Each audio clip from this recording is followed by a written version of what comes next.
Word line out.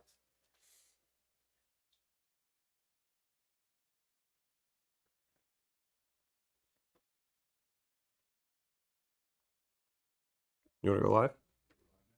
Oh, we are? Shit. What's up, dudes? All right, am I on these things? Yeah? Hey, Alex. What's up? Look at the Mosey. That's me. That's me. That's my name. All right. Let's put this over here. Fantastic. All right. Do I have some paper or am I going to remember all this shit? Some paper? All right.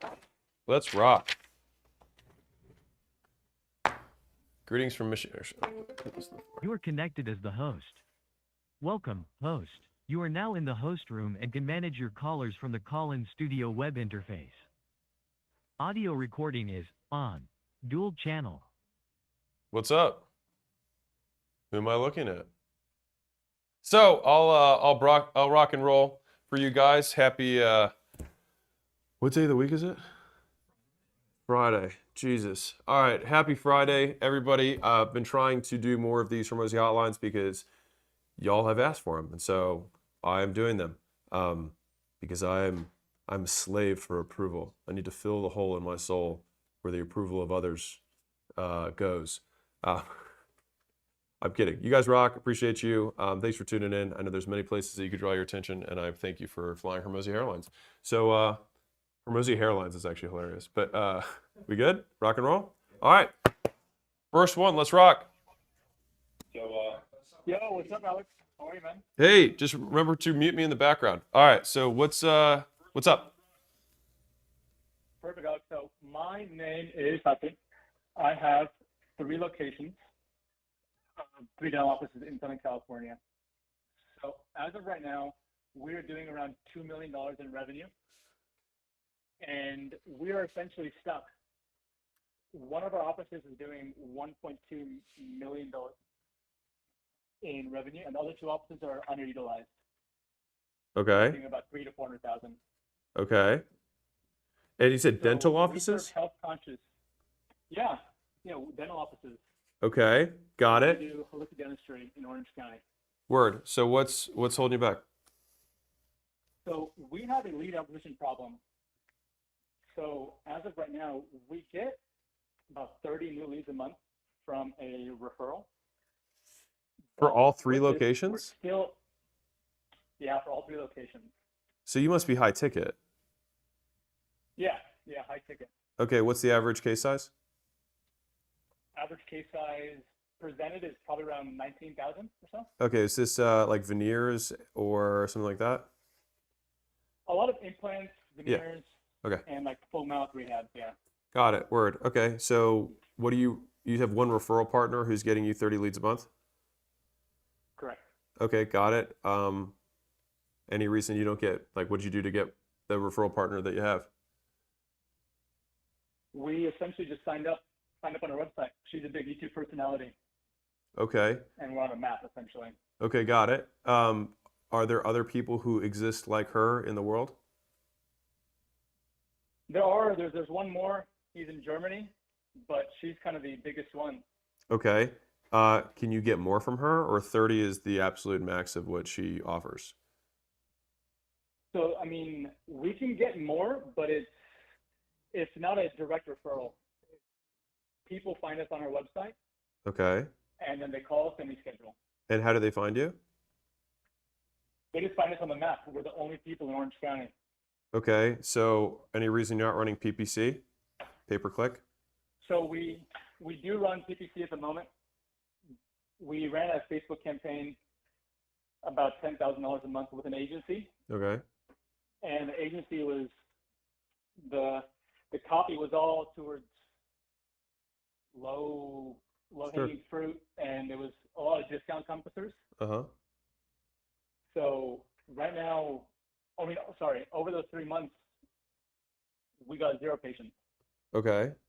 And then yeah. as of right now, we're at $12,000 a month in Google campaign. And so you are still spending that money, you're just not getting patients from it. Just started. Just started last week, to be honest. Got it. What's the offer? Offer is essentially a free consultation with a free Sunbeam scan, free smile assessment, and Okay. then discounted cleaning. Yeah. What can you do? Well, so you're spending this money now. Are you getting clicks? Are you getting leads? I've had a few clicks, few leads, but a lot of the keywords we're searching for are pretty low volume. Uh-huh. So we don't get too many clicks, to be honest. But we have got a few phone calls, but no actual conversion just yet in the past week and a half. Yeah. So what's the sales motion? So they opt in on the site, then what happens? They opt in, and then I give them a call personally within 2 Wow. minutes. Wow. Okay. And then what happens? So once I give them a call, I get them scheduled as soon as possible. But as of right now, so we have one doctor working between 3 offices. And Okay. he's booked out about 2.5 weeks. Okay. So we are essentially booking empty slots, which are few and far between. So our show rate is decent. I mean, it's about 70%, but it's about 3 weeks out. Okay. And you just haven't met with these people yet, or you I'm have? sorry if I'm talking a little weird. I'm hearing a little echo in the background. Yeah, no, I hear it. So they opt in, you call, you schedule them 3 weeks out. Okay. Then what happens? They show up, we present the treatment plan, we educate them on exactly why we're doing this and what the difference is between normal You pitch them. and holistic dentistry is. Yeah, and you pitch them, right? Yeah. Okay. Pitch And them that, get them scheduled as soon as possible. and then you get them rescheduled after they pay, you mean? Rescheduled, I guess, scheduled for their first appointment. But the first appointment is the thing that they show up for, right? Correct. That's where you tell them all these Consultation, different, you pitch them, and then they come to another appointment that's a dental appointment? Yes. Okay, The so you next do appointment sell is them on when we that get their first work done. appointment, correct? Correct.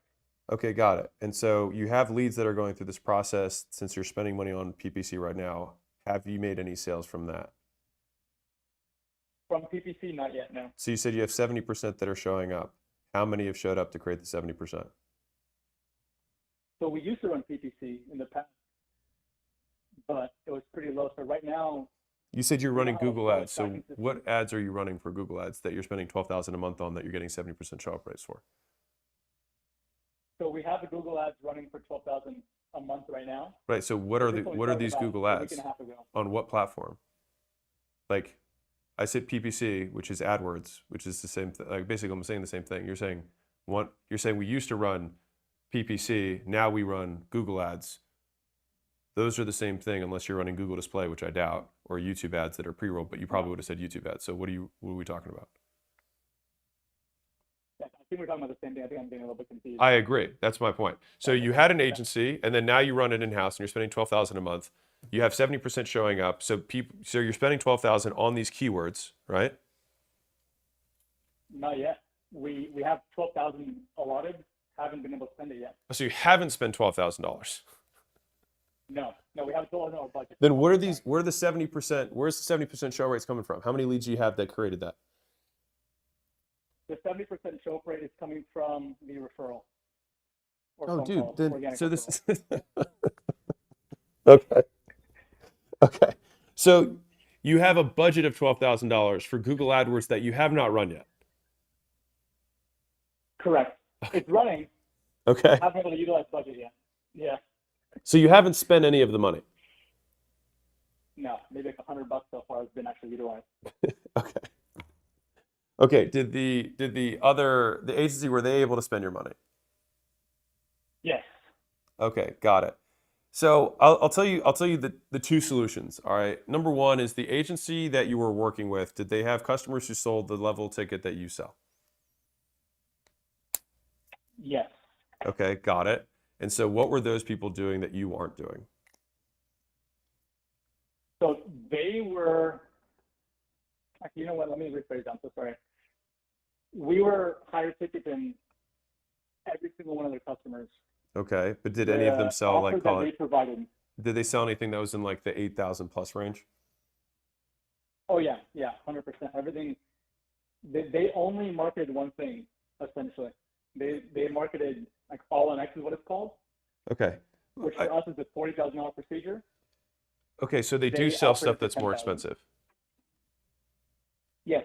Yeah, Okay, about great. $10,000, $10,000 to $20,000. Yeah, so what I was trying to lead you to was the idea that there was nothing wrong with the agency. They were getting you leads and you had a fucked up sales motion.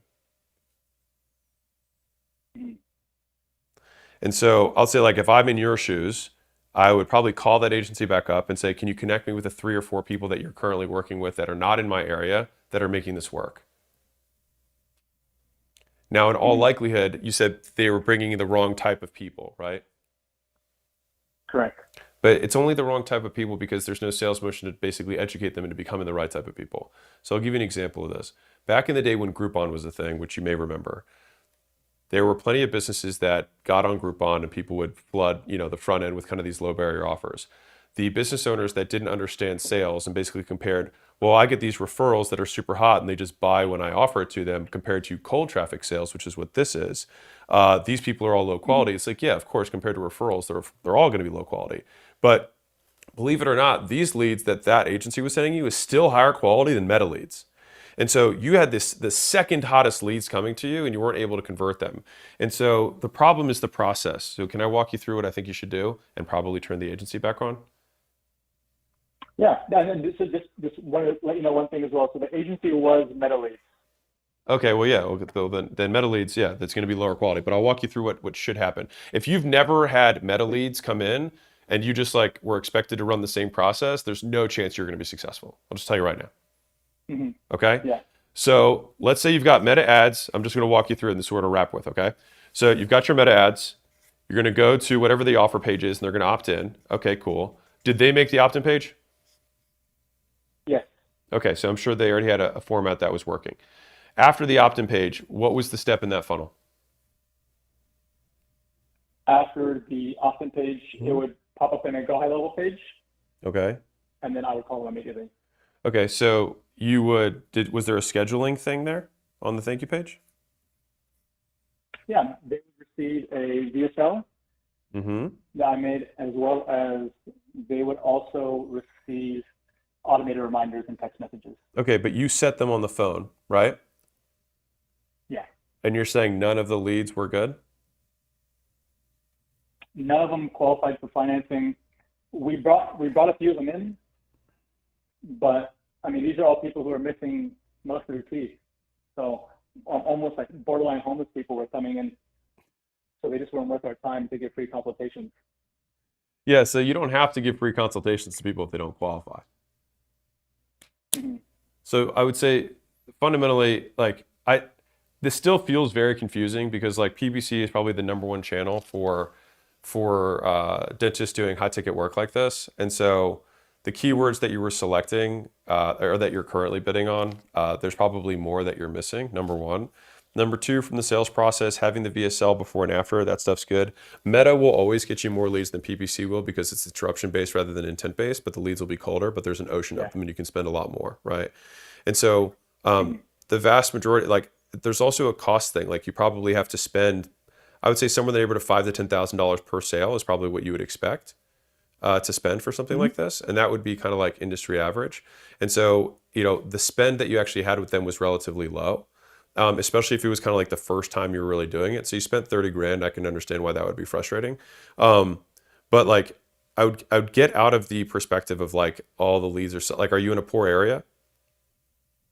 No. No, you're in Orange County, right? So like, there's for sure like, there is a PPC path, there is a meta path. Both of them work. There's going to be opt-in, speed to lead, VSL before when they walk in the door, second VSL when they're in person for the waiting room. And then when you present, you'll anchor high, get financing from them walking in the door. You'll also get card on file. It'll probably be split because some people take financing, some people pay with the card. But you should collect that before you present payment regardless. And then from the sales motion itself, I mean, if they were truly homeless, then yeah, that's a waste of time, and we should have screened for that on the call itself. But like, what was your cost per lead right on Meta? I wouldn't, honestly, I'm not 100% sure. Okay. That would be worth knowing, obviously. But like I would say that if you're on Meta, you're probably going to expect to convert, especially at your price point, somewhere in the like 2 to 5% of leads range at your Yeah. price point. And so it's like, okay, let's say cost per lead is $50. Then it costs you, if you convert 1%, you're at $5,000 a sale. That maths. It's just that you have to expect when you're using meta ads that like these are not going to be PPC or referral ads. Like you're going to convert 1 out of 20, 1 out of 50. And you're going to have to put heavy screening on the front end. Yeah. Those are With the the two. screening, would you suggest collecting deposit? Say it again. For the screening for meta leads or even the pay-per-click on Google campaigns as well, would you suggest collecting a deposit? I would do a deposit if I felt if we were having show up rate issues, but we aren't having show up rate issues. The issue I think is in the set. So basically the friction to get on the call with you and what you're saying on the set, you shouldn't have had homeless people showing up at your dental office. Like you should have been able to qualify that on the phone. And so on the set, we should have gone for BANT, right? Budget, authority, need, timing. Like, hey, what are you looking for in terms of budget-wise for this? Obviously, this is a 4-figure plus investment. Just want to make sure this isn't some sort of shock for you. The second thing is need-wise, like how important this is from you from 1 to 10 to get this solved. Right. And then they'll give you a number and you're like, great, whatever the number they say, you say, why isn't it a 10? And you say, why wasn't it a 1? Right? And both of those scenarios basically get them to sell themselves and why it actually is important. Then the third question that you would ask is timing. Like if we could wave a magic wand, would you want it to get solved today or when would you want to do this? You want to solve the people that are either today, basically as soon as possible, or within the next few days. The people who are like, I'd want to do this and push it out into the future, those are tire kickers and are unlikely to close. And then authority is, are you the person who's going to be able to make the financial decision for yourself or do you need someone else's permission? And so if someone opts in after watching a VSL, they fill out an application, and then you get on the phone and you go through BANT, you shouldn't have people who are unqualified who are walking in the door. Yeah. So it I sounds think like out of all the people that we actually screened and got in the door, one I would say was qualified. yeah. So I think like, and the front end offer was a free what? Free consultation and free $300 scan, about $500 worth of value. Mm-hmm. And it was leading to the implants, correct? Yeah. Yeah, lead implants. Yeah, I don't think honestly, like that offer is fine. The process that you laid out is more or less fine. It was probably missing a VSL before you walked in the door, but at going through all of these pieces with you, the set call was the issue. And I also don't know anything about the metrics. Like I don't know how many leads we had and how much the cost per lead was. If you had like 5 leads for $10,000, that's too expensive. If you had 10,000 leads, something was wrong. So if you were in the 50 to call it 150 range, it's probably about right. I don't know what the creative looked like. Yeah. Were you in the creative or was it just statics? It was only me essentially. Okay. Full videos, no statics. Okay. I've got good news and I got bad news for you. You might look homeless. I'm half joking, but the reality is that Meta will find people that look like the avatar that's in the ad. And so making sure that the ad looks really premium, really high end, and if you have a demographic that is more like your ideal customer, you want that person to be in the video. Yeah. Yeah, in the ad, we were in our Newport Beach office and I'm wearing a full suit, essentially. Fresh haircut. Yeah, are you wearing a suit or are you wearing a white lab coat? Suit. I'm not a doctor. You do dental implants. I'm not the doctor. I only manage the business. I am co-owner of the business, but we have a head doctor. Okay. You can wear a white lab coat, by the way. I mean, I can, yeah. Okay. Yeah. I'll tell you right now, if you didn't have a lab coat, no one knew that it was a dental office. So, what's the ideal customer for you? Ideal customer is moms anywhere from 35 to 65 Okay. that are health conscious So, and kind of going against Western medicine. so that's who you want in the ad. And you want her wearing a white lab coat. Ideally attractive. Fair enough. I'm being dead serious, man. Yeah. That's what you need in the ads. That fixes the creative. And then the set call piece was messed up. I do think though, given everything you're saying, I think PPC is going to work better for you because it's a little bit easier because the leads are hotter. You're going to have a lower quality in the beginning. So I would probably, like if I were you, I would pay for one-on-one with somebody who works at a PPC dental ad agency. I would look it up on LinkedIn. I'd find the guy who's 1 or 2 levels below who's actually doing the clicking of the buttons, and I pay that guy $500 an hour to walk through the keywords that you should be bidding for. That's what I would do. Gotcha. Cool. Okay. Sounds like a plan. Appreciate you, man. Alex, I appreciate it, man. Thank you so much. You bet, dude. All right, talk soon. You have a good one, man. You too. We got there. We did it. We did it. We got there. Success. Why does Alex hate everything? Thank you, Adonias. I appreciate it. Alex is so done. Alex is pissed off. No, man. I'm just trying to find this. Trying to figure out the main point. The reason I was walking through this is because a lot of the pieces were right and it didn't make sense. So it's like something's off here. The set call piece, I think, was like getting bad people in. And then it had to be either like the offer wasn't that bad. So it's like, it can't be the offer. And so it had to be creative and or targeting. But with Meta, he's dropping a pixel, they're probably just dropping a radius thing. So it still had to come down to creative and process. And so just in case you're curious, like what did I keep asking all those questions? That's what I was looking for. Okay, let's go. Next one. Let's rip. Hello from Russia, Kaipak. Hey, Alex. What's up? Dude, this is Will. I run a company as virtual assistant for healthcare businesses, and there's a ton of feedback on my line. We have lots of feedback on his line. So sorry, Will. We'll do the best we can. Hey, no worries. So I'm doing $7 million this year if I add nothing else to my business.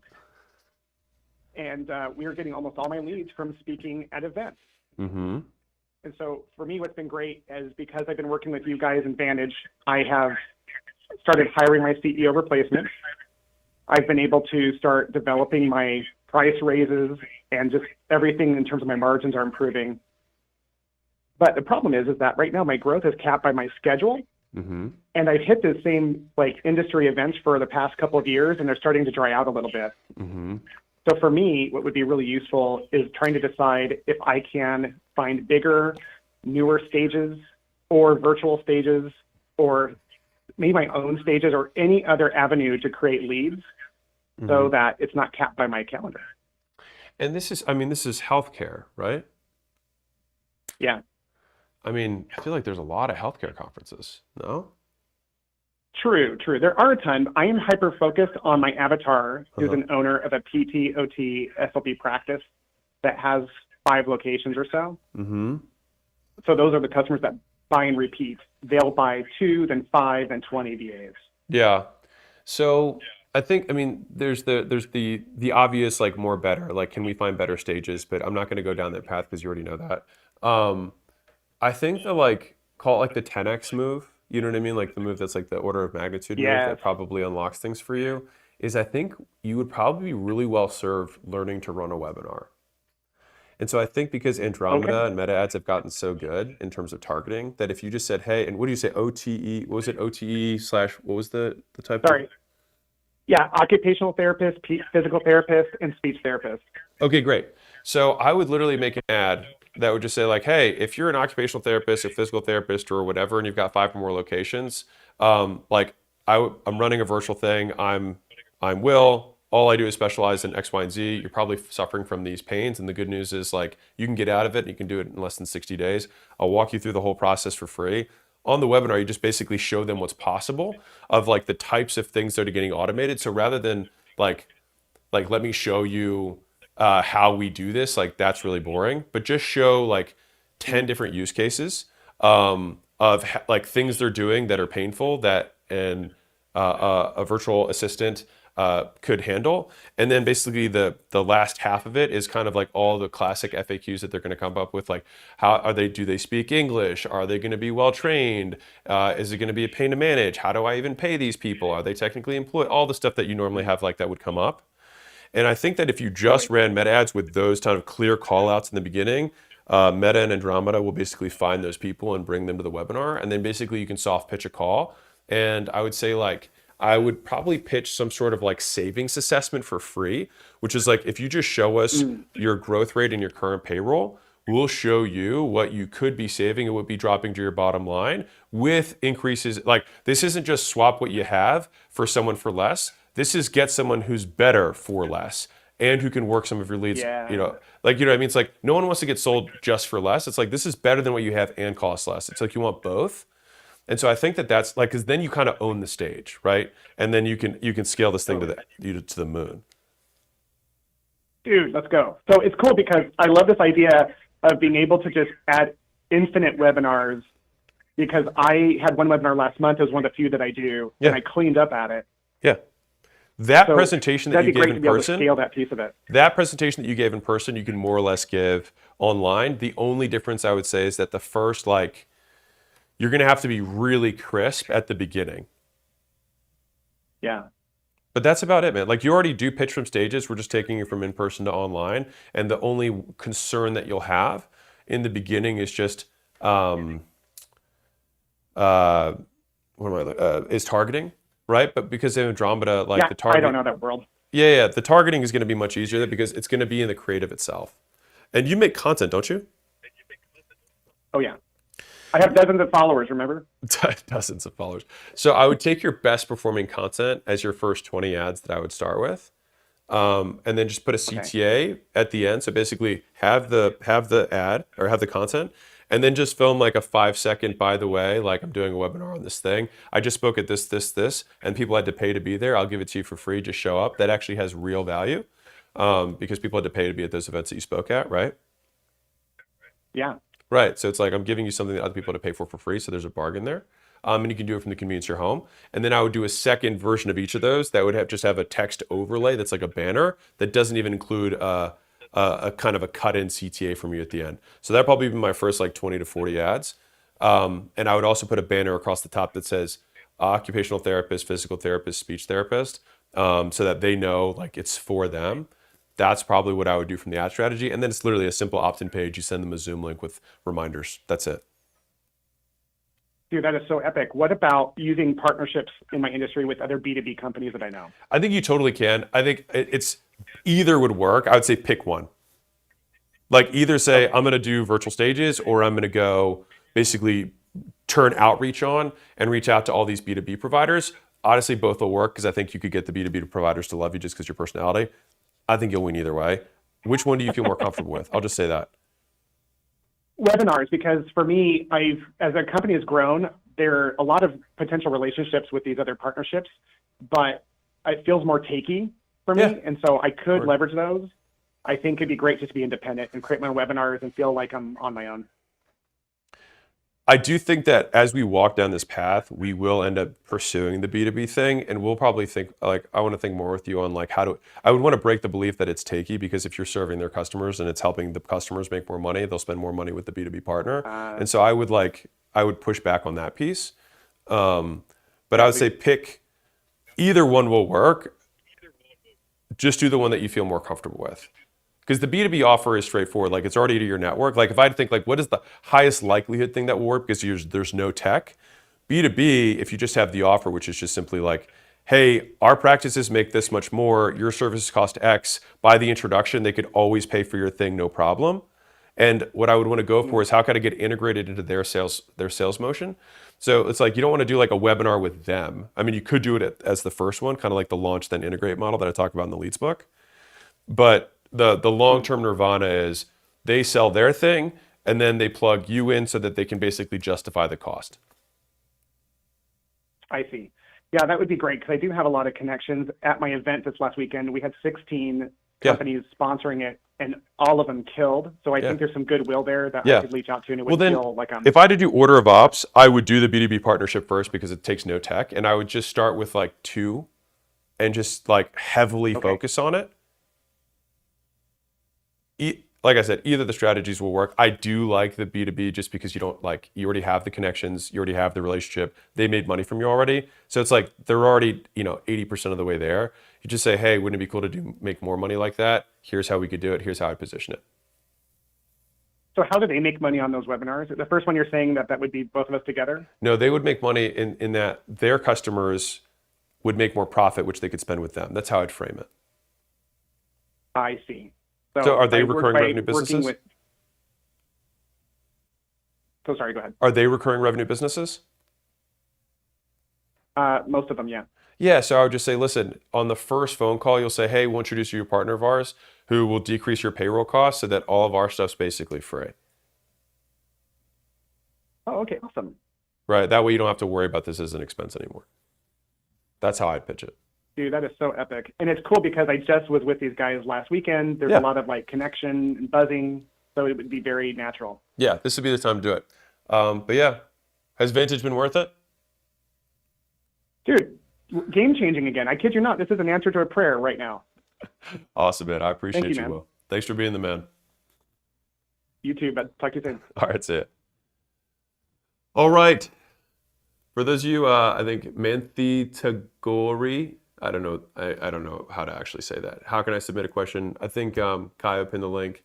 I'm taking questions from Vantage, which is our community of $1 million plus business owners. And so I'm taking VIPs and I'm answering questions. That's what we do. So we just grab them from there and answering as many as we can before my brain turns into mush. All right. With that, fellas, let's rock and roll. Next one. Hannah. Hey, Alex. Oh my gosh. I can't hear anything. Hello? Hey, Hannah. What's up? Hey, Alex. Oh my gosh. Thank you so much. Thank you. Okay. My name is Hannah. I Okay. own a company that sells custom career planning services for 18 to 20-year-olds and their parents.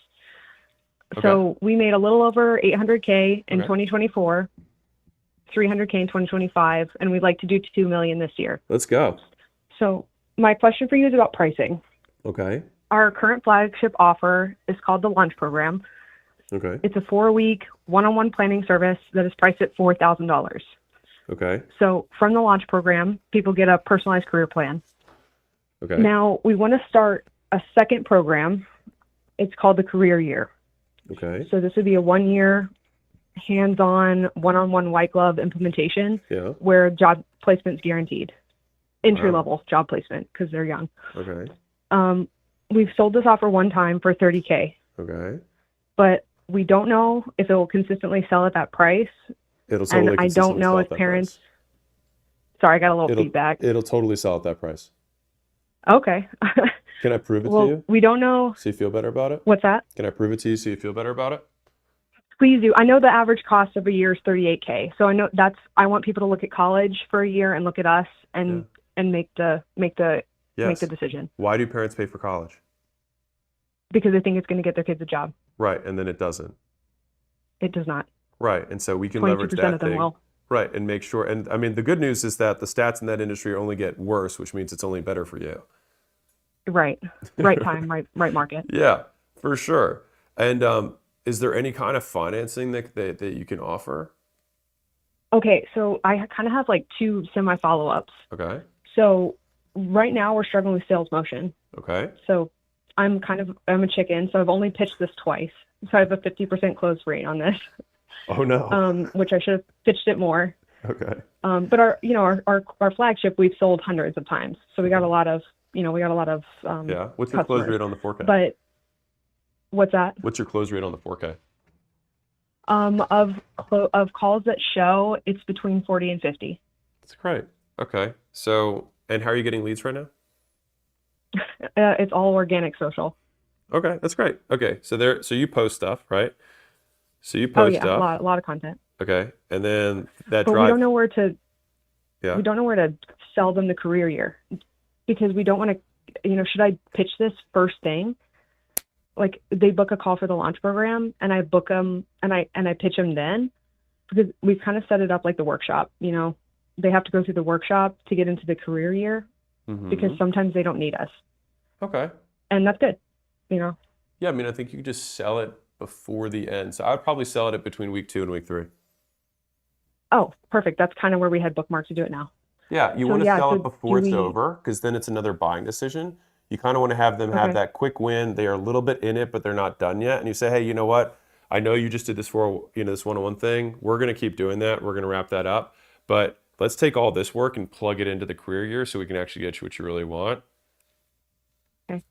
Um, how do I qualify them? You might just have to meet with because all of it's them. I mean, that's a possibility. But I think rather than me telling you what's going to qualify them, I think if you meet with a bunch of them, you'll quickly see who buys, and then you'll be able to basically reverse engineer the qualifications. In the beginning, on any sales motion, we kiss all the toads. We kiss them all, and then we figure Okay. out who turns into princesses, and we say, okay, the toads with red spots, these are the good ones. The ones with blue and black spots suck. So let's just sort for those. And then what happens is your front end funnel, you start marketing more to the red dotted toads, and then those are the ones who are buying the 4K. But now you have 3 or 4 times as many who buy the Ascension. Okay. And so what I want you to do though is in the one-on-one thing that you're selling, is the parent there at all? Yeah, so we actually built our whole program to do that. So they have to be there on the 4th call because we collect a testimonial on that as well. Great. So why don't we do this? But we thought about doing a service call after the 3rd session before the 4th one. I would so it do- doesn't take the wind out of their sails if they don't buy. No, for sure. I would do it as like the call it a halfway call or like a check-in call. It's like, hey, you like parent, you got to show up to 2 calls. One is halfway, one is at the end. The halfway point is just to make sure we show you the progress and what we're working on. And at the end, we'll show you kind of like what next steps look like. And you can pitch on both. Okay. Okay, awesome. And then do you think we should do third-party financing or should we just do that in-house? I mean, if you can get it, it would be great. But yeah, you can make payment plans over the year. It's not the end of the world. My whole goal would be to drag the cash up front as much as you can. Like go for 30 and then downsell for 15K down, and then 15K over a year, and then downsell again to like, okay, we'll do 10K now, and then 20K over the year. You know what I mean? Just keep trying to have as much up front so there's more like skin in the game. And then I would say, Okay. I have one go ahead. problem there. Mhm. We're kind of too good at this sometimes. Mhm. So sometimes we get kids jobs in like 6 weeks, and sometimes they're like good jobs, like 60K, 70K. That's easy. All you like I'm got to talking 19-year-olds. You're good. All you What do got to we do? say is, yeah, it's fine. Is you want us to be incentivized the same way you are. And so this is paid per placement. And so like you pay it off. Like, I mean, we'll find out, right? The alternative, like I'll give you a couple skins. You figure out which one you like better. All right. V1 is you do exactly what you're doing. And then you just set the expectation up front, which is, hey, we're really good at this stuff. And so you want us to be incentivized. And so instead of saying, hey, pay us and we'll keep working with you, it's like, it's 30 grand.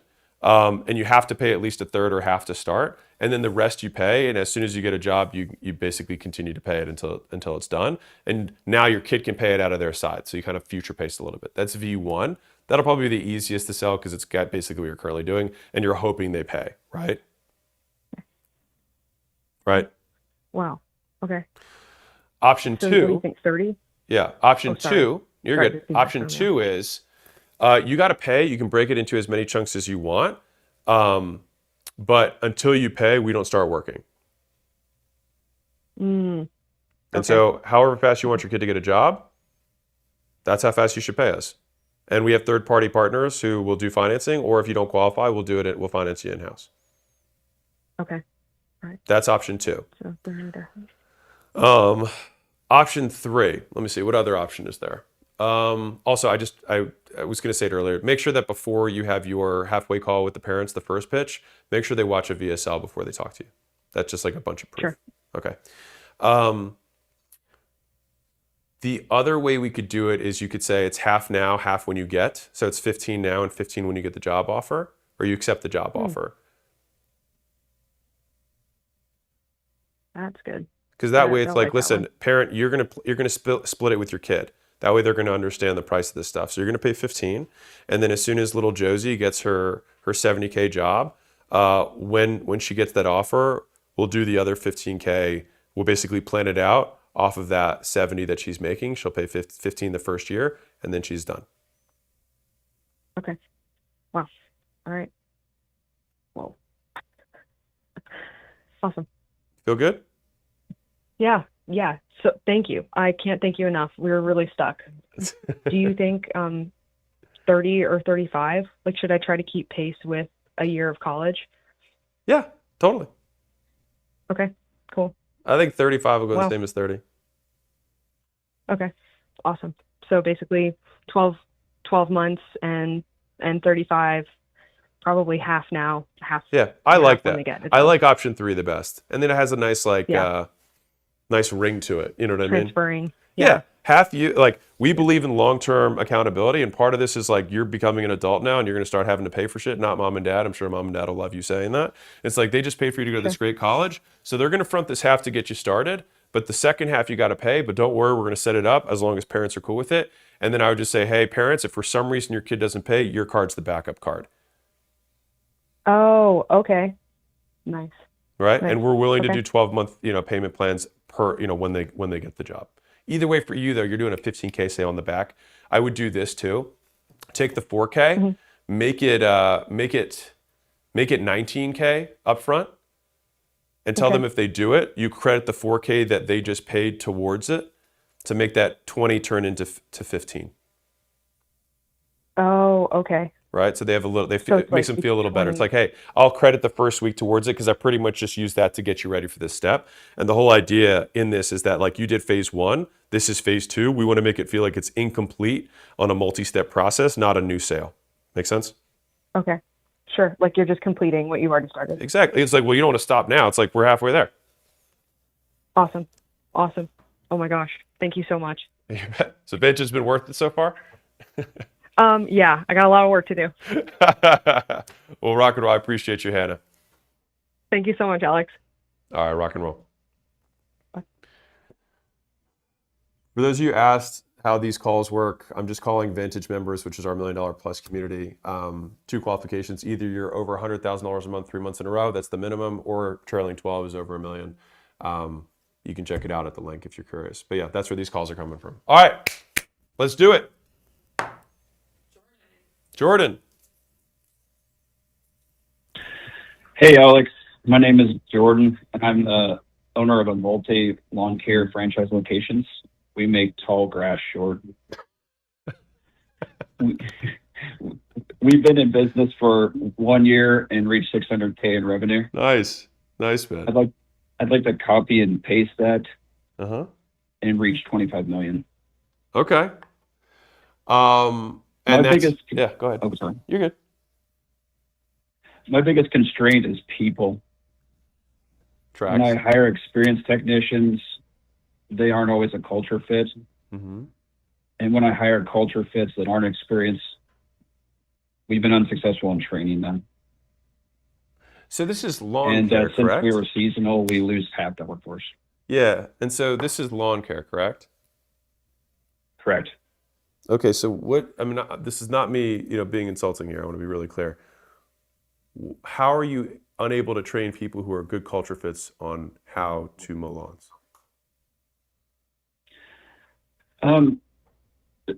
It's probably the pressure of the short timeline. Okay. And with the lower margins, you have to be really efficient to be successful in our process. Uh-huh. Okay. How are you paying them? We're using pay for performance. Okay. So we have a low base pay Mm-hmm. and then an option to earn a percentage of revenue. Okay. And that option is based on what? Basically, the budget hour has a fixed cost for the customer. Mm-hmm. And if they complete that work inside the budget hour, Mm-hmm. they get a percentage of that.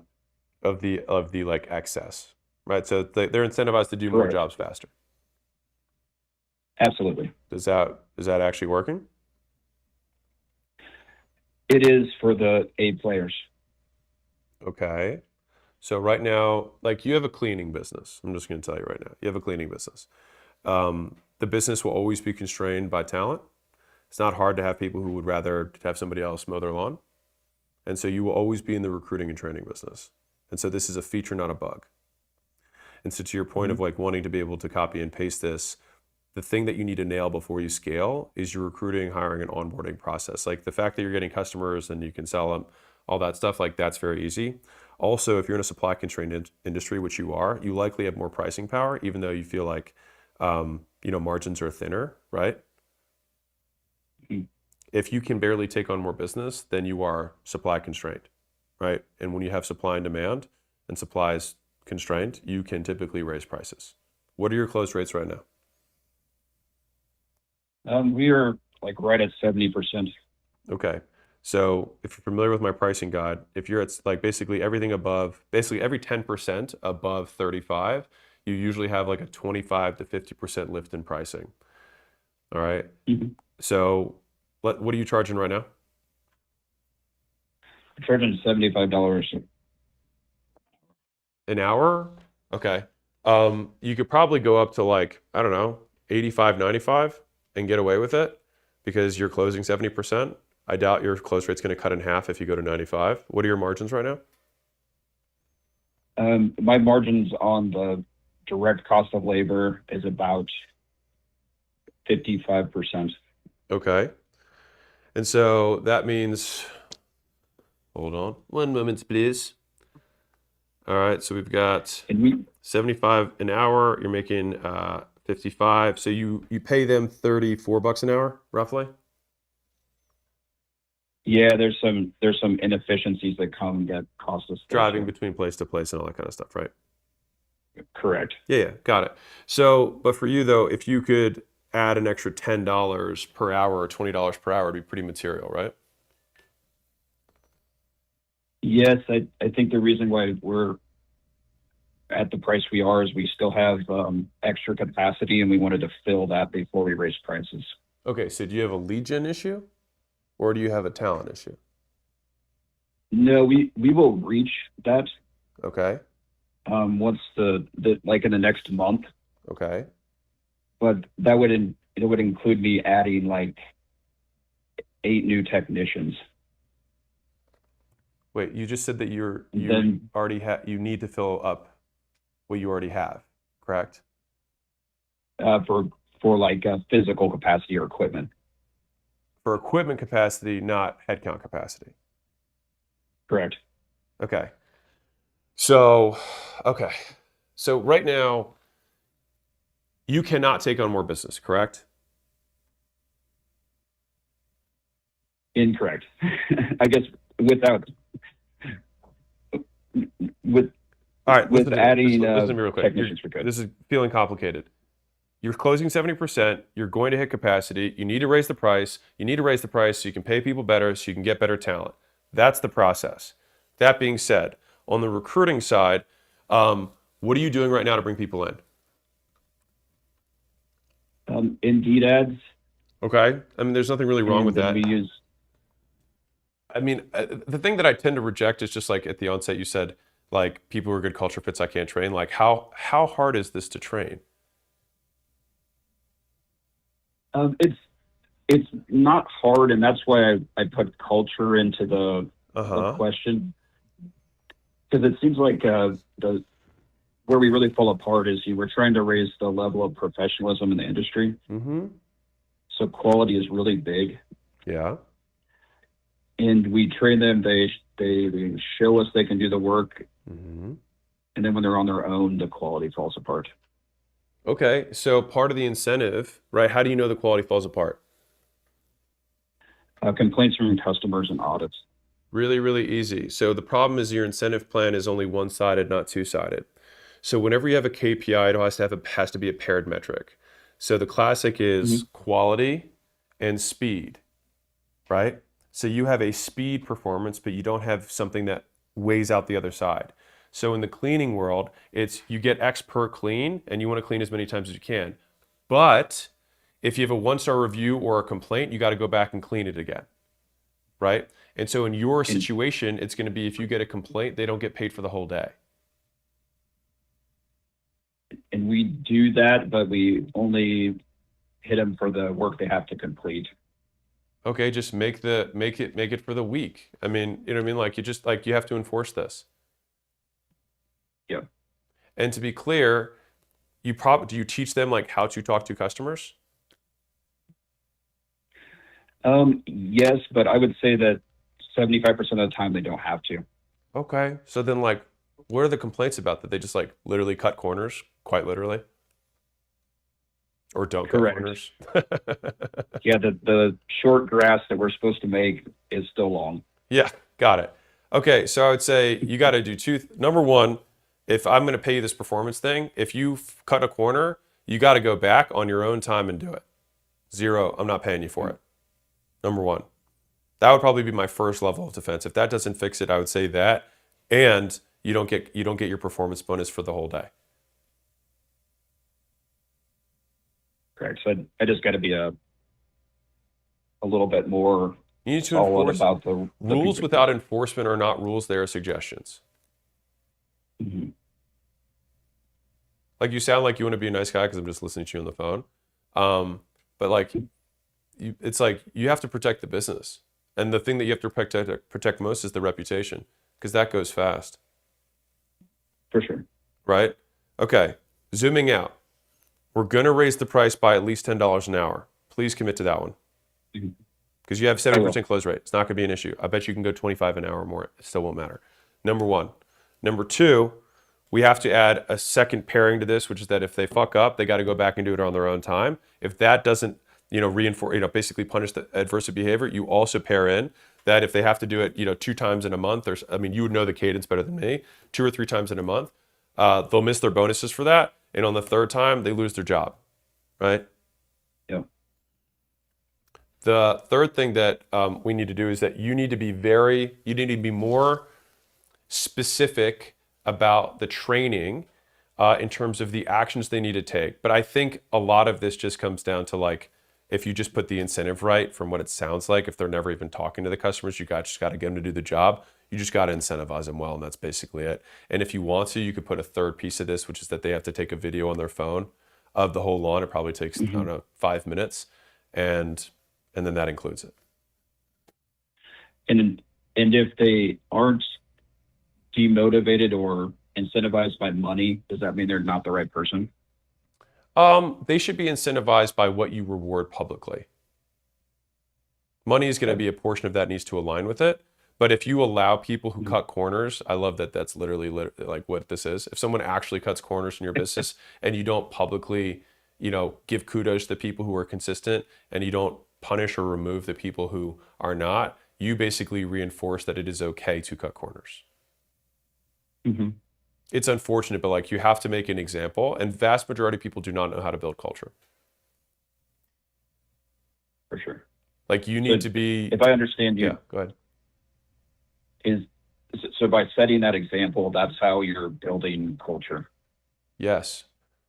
You have to define exactly what you want into observable terms. You have to demonstrate it in front of them. You have to get them to actually do it. And then you have to see what they did. And then you have to immediately correct the people who fuck up. You have to give kudos to the people who do it well. And you have to keep repeating it until it sticks. And then you'll move on to reinforcing people for giving kudos to each other. And as soon as they start giving kudos to each other in public, that is when you'll know that you'll start to have built the culture. And then after that, what ends up happening is they start punishing each other in private, meaning they say, hey man, you fucked that up. Don't let him see that. It's going to get all of us in trouble. Awesome. Like, those are the behaviors. That is how you do it. Cool? Cool and easy. Thank All you right. very much. Rock and roll, Jordan. Appreciate you. Yep, thanks. Bobby, damn, businesses are ruthless. No, man. Standards. Like, standards, bro. Like, every business that you like, that you think does a fucking amazing job, they have standards. Every business that you think is a piece of shit, that you're like, fuck that business, that's because as an owner, didn't have standards. Period. And the vast majority of owners don't have standards that they communicate into observable actions. And they don't even model what they want to have done. It's like somebody saying, I want all my team to show up on time, or I want all my team to show up early, and they're not there early. Like, you have to lead by example, or no one takes you seriously. Like, there's a story of Gandhi where a woman comes to Gandhi and she says, Gandhi, can you help my kid stop eating candy and sugar? And he says, okay, come back to me in a month. And so the mother comes back with the kid and says, Gandhi, can you help my kid stop eating sugar? And so Gandhi looks at the kid and he says, stop eating sugar. And then the kid stops eating. And she's like, why did that take a month? And he's like, well, I had to stop eating sugar. And so like that is how you lead. All right, let's do it. Let's rock and roll. For those of you who are asking questions about how you get on the calls, this is just from Vantage, which is a group for $1 million plus business owners. You can find the link in the chat. The chat. Ooh, not the chat. The chat. All right, let's do it. Miroslav, the email king. What is up, my friend?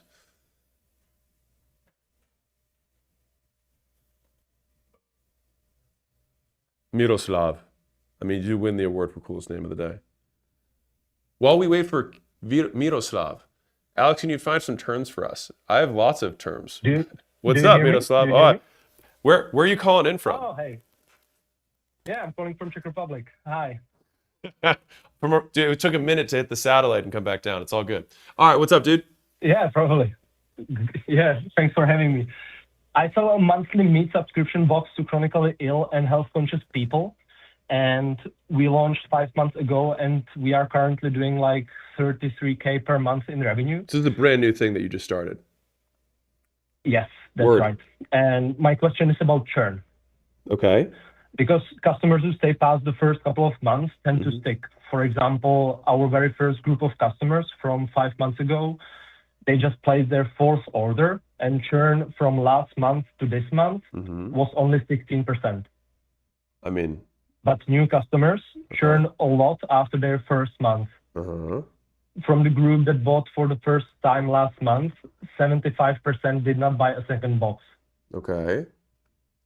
So the question is, what should I do to specifically reduce the churn between the first and second month of the subscription? What do you want to do with this business?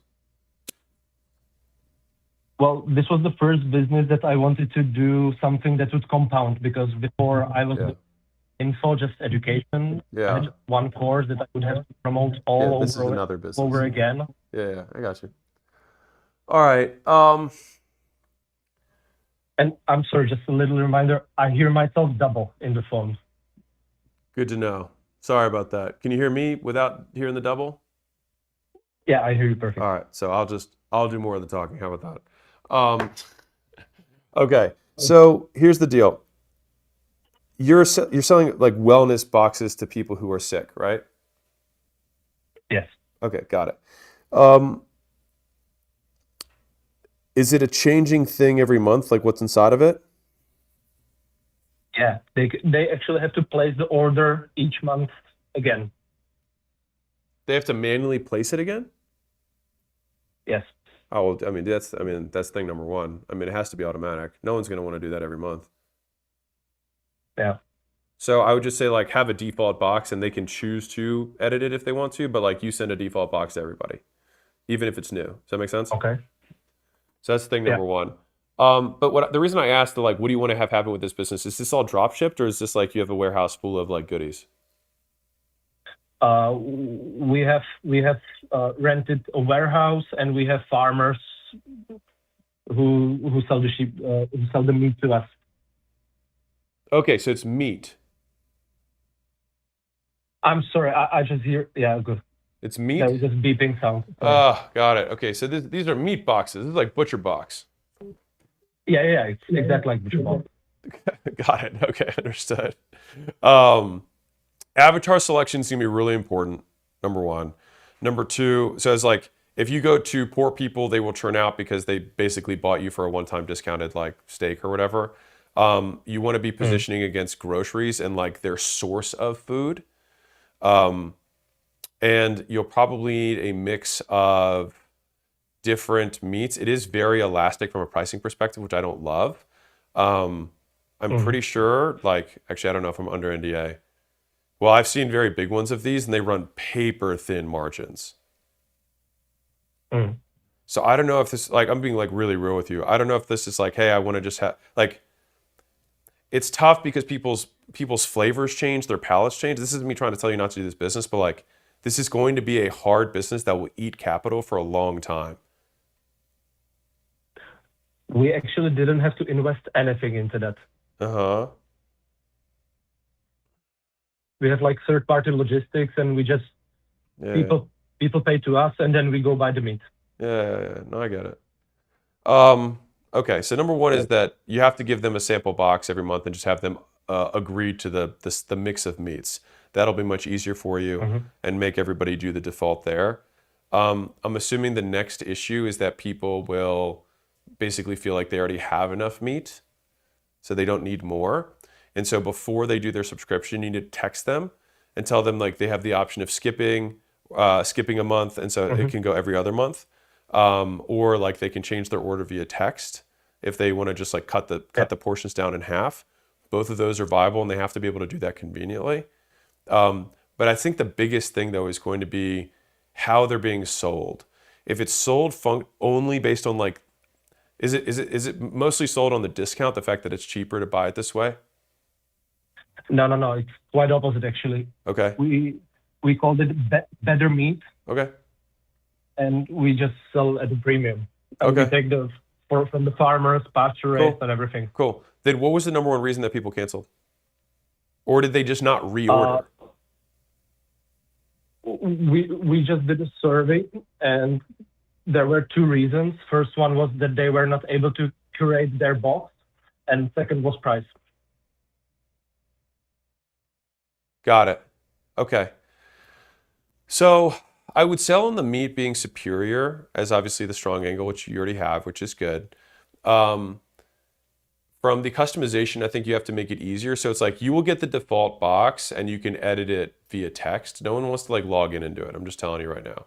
So I think you could just have an agent that receives it and then edits the orders on the back. That's super doable now. So there's that. I think editing the system flow. In terms of the pricing, normally I ignore people who say price stuff, but when it comes to food, it is so elastic in terms of pricing. So it may be like, are you pricing it by pound? No, we just price it per box. Yeah. The nice thing that you can do is you can probably, because it's not going to, because you're just getting started with this new business. I would consider price testing, like do this first stuff first, right?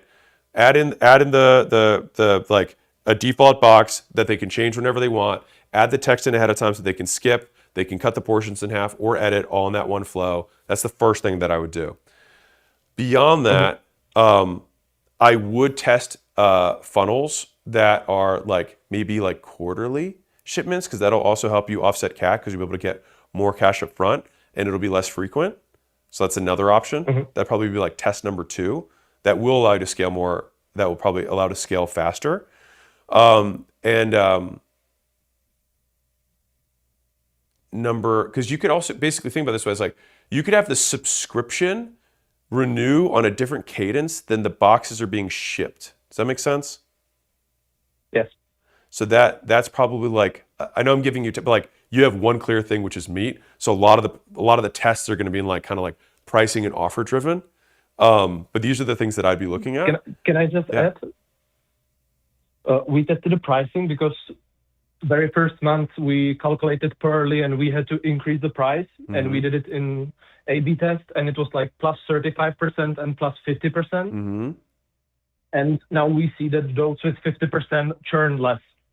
Churn less. Okay, so this is good. So what it is basically, so to be fair, I don't know. I mean, the sample size seems kind of small given the revenue. So I don't know if it's statistically significant. So I'll probably just keep running that. But if the 50 keeps winning, then what that would indicate to me is an avatar thing. So that means that you need to lean more in terms of the creative on the types of people who resemble the ideal customer more. So it's like we need to target those people, and we need messaging that resonates more with that person. And so you might find that 50 and then 100% boost actually goes even higher because they just want the best stuff. Does that make sense? Like if you become like I'll tell you a completely different example, but like in the gym world, when we had memberships that were like at $300 a month, it was a price point that was like a stretch for a middle class person, but too cheap for a rich person.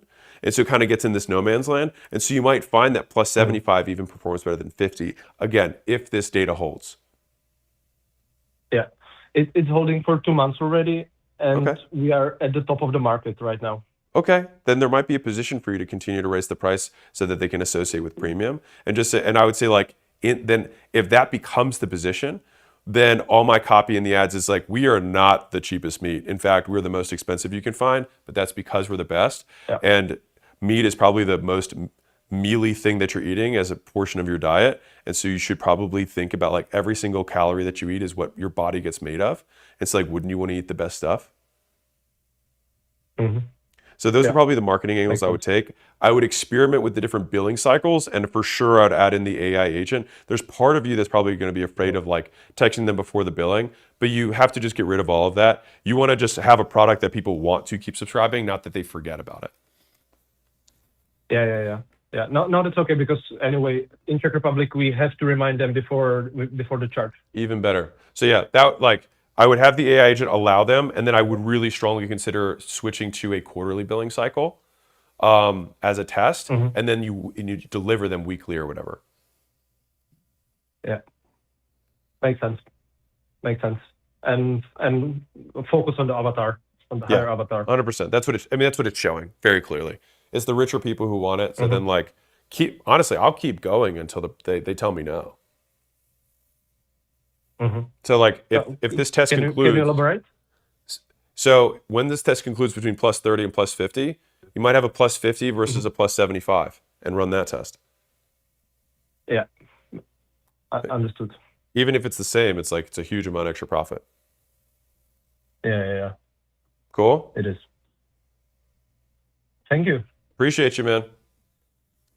Thank you very much. See You- you. Salutations. Salutations. All right. What to buy for productivity setting and creating an environment for productivity?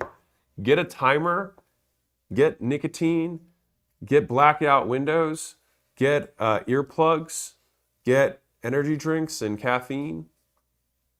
And if you're below the age of 18, don't do anything that's nicotine. There you go. See, I got my little disclaimer on there. Also, if you copy and paste the same thing over and over again, I will literally never answer your question. Just letting you know. Nice one, Gaia. If you could ask once, and then I'll do it. Do not do it over and over again on the same screen. How do you know what marketing services to focus on with a marketing agency? I look at the thing that has the most operational scale, that delivers the absolute highest value to the customer. Fundamentally, it's like, what delivers the highest value to the customer that costs me the least, that requires the fewest people to do it? Thanks, a viral parn. A viral. Yeah, I don't know what that is. All right, who's next? Neil, what it do? What's up, bro? Okay, so super excited. If you guys don't know, my business sells personal branding and content education to real estate agents and mortgage loan officers and other adjacent industry pros. Mm-hmm. We do $4.5 million a year. This year, we'd like to do $6 million. Mm-hmm. So what I want to talk to you about is I have a huge upcoming virtual event on March 26th. And during this event, it's our big launch. We have a primary goal to sell out the tickets for the whole event. So in a 2-hour webinar, we're going to sell 1,000 tickets. Amazing. So, I feel like I'm going to do that. I'm going to hit that goal based on the amount of people we have opted in and the amount of people who are going to show up live. And What's the also price the point of offer the tickets? stack I put together for tickets. Last year, I sold about 76% of the tickets out on the webinar, and this year I'm going to do 100%. Okay, what's the But price here's point of the thing tickets? I'm torn on. I feel like I'm leaving a huge amount of money on the table by just having one offer. Like these are people who have followed me for years. They're going to be excited. They're going to be on the call. We're going to have special guests. It's going to be fun. And there's going to be 5,000 people on the call live. So my question is, should I be making a second offer during the live stream? And would this dilute focus, confuse the room, or cost me the primary sale? And if I end up doing 2 offers, how do I sequence it without killing the room? How far away is the event from the virtual event? So the virtual event is on the 26th. Mm-hmm. So in 2 weeks now. And then the actual forward event is in July. Okay. I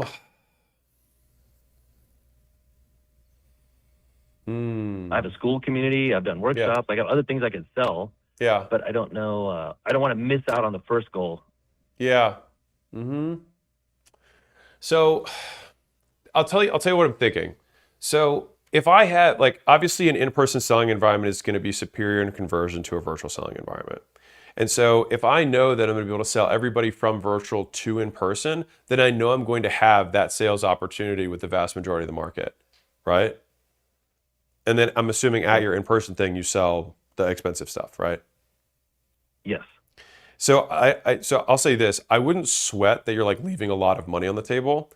when you sell your tickets right now, do you sell tiers of tickets or just like one standard ticket? We sell a $1,000 regular ticket and a $3,000 VIP ticket. Okay. I think that you will like the only reason I would consider selling something because you're going to have so you have March. Well, it'll be the end of the March. So you have April, May, June. So you have 3 months and then July, right? Typically, in that kind of like 14 to 16 week timeline, people will forget that they spent money with you already. So you could actually sell two things, but the risk of fucking up your event feels relatively high, and you're going to pitch everybody there anyways. So like this is Yeah, that makes sense. yeah, this is where Layla would come in and she would say, Alex, this is not a problem to solve. This is an opportunity that you made up that you're calling a problem. Okay. So like, it's honestly, it's one of the most helpful frames that Layla's ever given me is like, this is a missed opportunity, not a problem to solve. But I don't think you're really missing it because all those people you're going to see in person, then you're going to absolutely sell the highest ticket stuff to those people. Because the next question we'd have is, okay, if we sell them a thing, what are we going to sell them? It has to be a one-time thing. We have to deliver between now and then, right? And then when we sell off the back of that, it becomes this whole other thing. When I think it's like, I'm going to sell a shitload of tickets, and then they're going to go to the thing, and then I'm going to sell a shitload of people there. Yeah, that sounds good. And then maybe like we upsell replays and other assets for regular ticket holders. Those are just like one-click upsells. Yeah. Yeah, I think that's all fine. Yeah, like anything that's automated on the way in, that's like normal, that's fine. And then, I mean, if you wanted to feel crazy, you could add another ticket level that included a benefit. You could do that, have a $10,000 ticket. What about like at the end of the call? Huh? I'm sold out.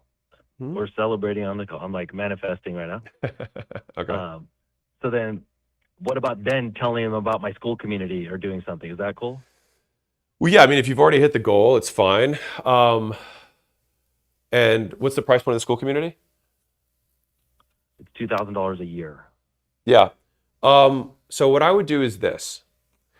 I would say, and the ticket for the event is $1,000, right? Yes, we'll probably discount it for the people who buy on the live session. Okay. Got or add it. value. I haven't decided on that. Yeah. I prefer you add value. But this, I'll tell you what I'm thinking. You could, I don't want, like, again, there's part of me that's like, don't get too cute. You know what I mean? Like, don't fuck with it. But if I wanted to be cute, I would consider, I'll tell you what I'm thinking about right now. It's like, could I take the $1,000 thing and credit it towards the $2,000 thing so that I get everybody on $2,000 a year? Yeah, that could work. Right?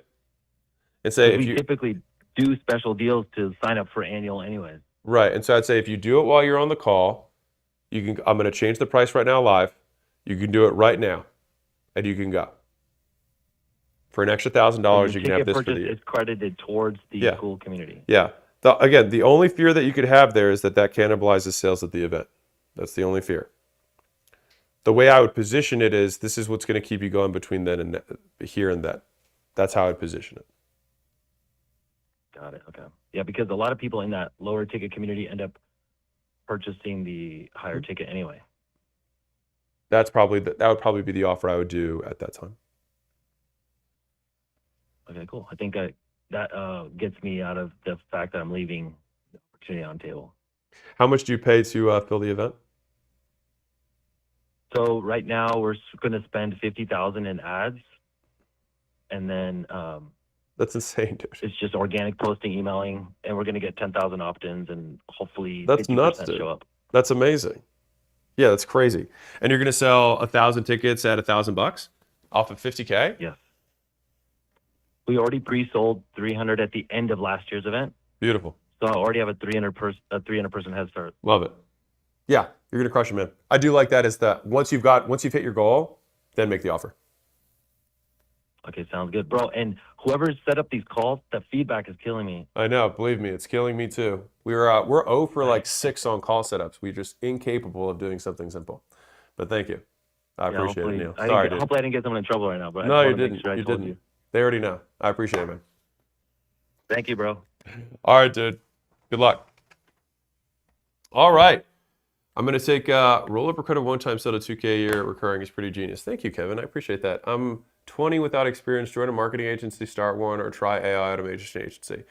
I think if you join a marketing agency, that could make a lot of sense if you feel like basically learn or earn. I think a lot of times you will be able to learn more in a small business because like the advantage of working at a small business is that you're going to learn a lot of stuff. I think a step that I wouldn't like is like the massive corporation that puts you in a tiny hole that like doesn't like teach you a lot. You teach this one very specialized skill that I'm not a big fan of. But there are, on the other hand, other big corporations that have amazing training programs.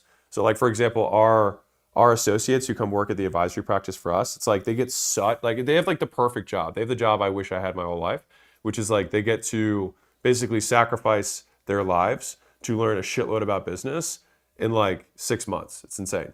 And they are the ones who do a lot of the kind of the grunt work of putting things together for the directors that we have.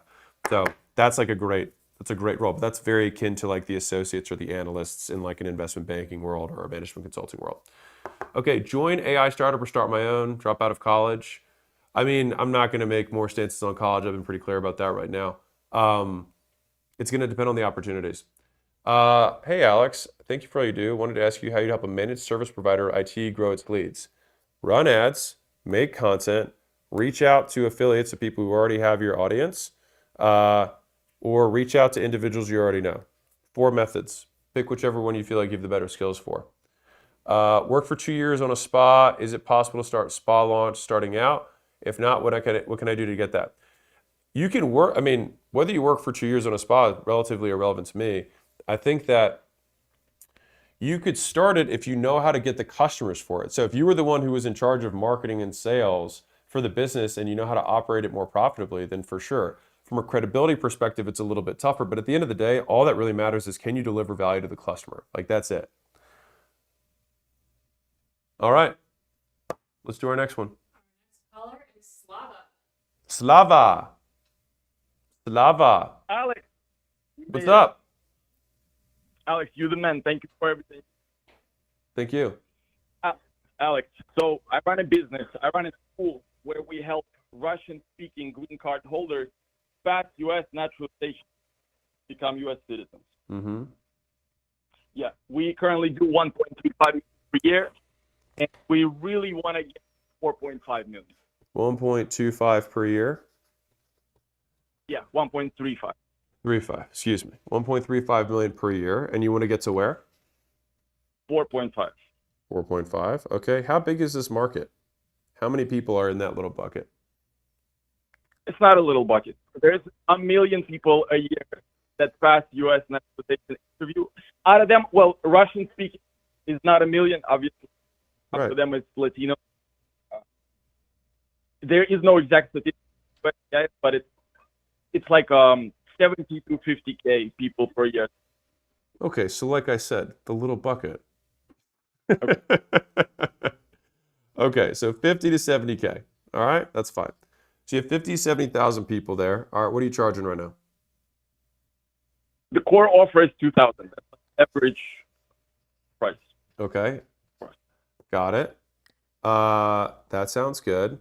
So for you to hit 4.5 million, we got to sell 20 to 50, 2,200 or something like that of those. Exactly, 2,230. Okay, I'll just say 2,500 just to make sure we're good. Okay, so you got to sell 2,500 of these units. So that's going to be what, 50 a week? Okay. Yeah. Which is 7 per day. Okay, so what are you doing right now to sell these customers? We run meta ads. We have a big, like a relatively big YouTube channel within our niche, dominating the niche. Yeah, so meta is the biggest channel. Actually, the constraint that we have right now is that we can't scale past 10 to 12K per week ad spend. We run it to the webinar, and we currently enroll about 10 students per week, get to like 4x. Okay, and then when you scale ad spend, what happens? We scale the ad spend. We just don't get 4 of the good leads. We just get a bunch of the tire kicks that are, either too early to actually apply to it, or they don't have a visa, or they out of the country. Dude, we should some just do crazy phones things. or something. I'm tired of these systems. Say it again, man. Yes, can you hear me? Yeah, go ahead again. Yes. So we run Meta ads through the webinar. That's the biggest acquisition channel, and we have a YouTube channel. Yeah, and what stops you from scaling it? Yeah, when we scale it, we just don't get the quality of lead gets bad. That's what that is. Okay, so right now, how many pieces of creative are you making, and how much are you spending per week? We're spending 10,000 per week. We have 2 campaigns running. Between them, we have about 30, 40 active creators. Okay, that's not bad. And do you make 30 to 40 per week? New? We could, but we don't because I can't. I mean, it seems like with my ad spend, we're not able to like swap out the ads all the time. Like I need to give it more breathing room, and to see if it's comfortable or not. But when you spend 20K a week, you said the lead quality goes down? Yeah. So the lead quality is going down for one of a few reasons. So number one is because either the creative isn't good enough. Number two is because you don't have enough creative because of the Andromeda machine that exists. So you just actually need to hit more fresh creative to feed the machine. Option three is because you're going outside of your warm audience and you're going into colder traffic. Which one do you think it is? Yeah. Go ahead. Which one do you think it is? I think we're going to the cold. Okay. Well, as far as like the creative, the way that it looks in our meta is that like 5 to 7 ads print do well. All the other ones are either not getting any spend or I kill them because they spend and don't get. Yeah. So with Andromeda, the way that it's functioned, this goes for everybody.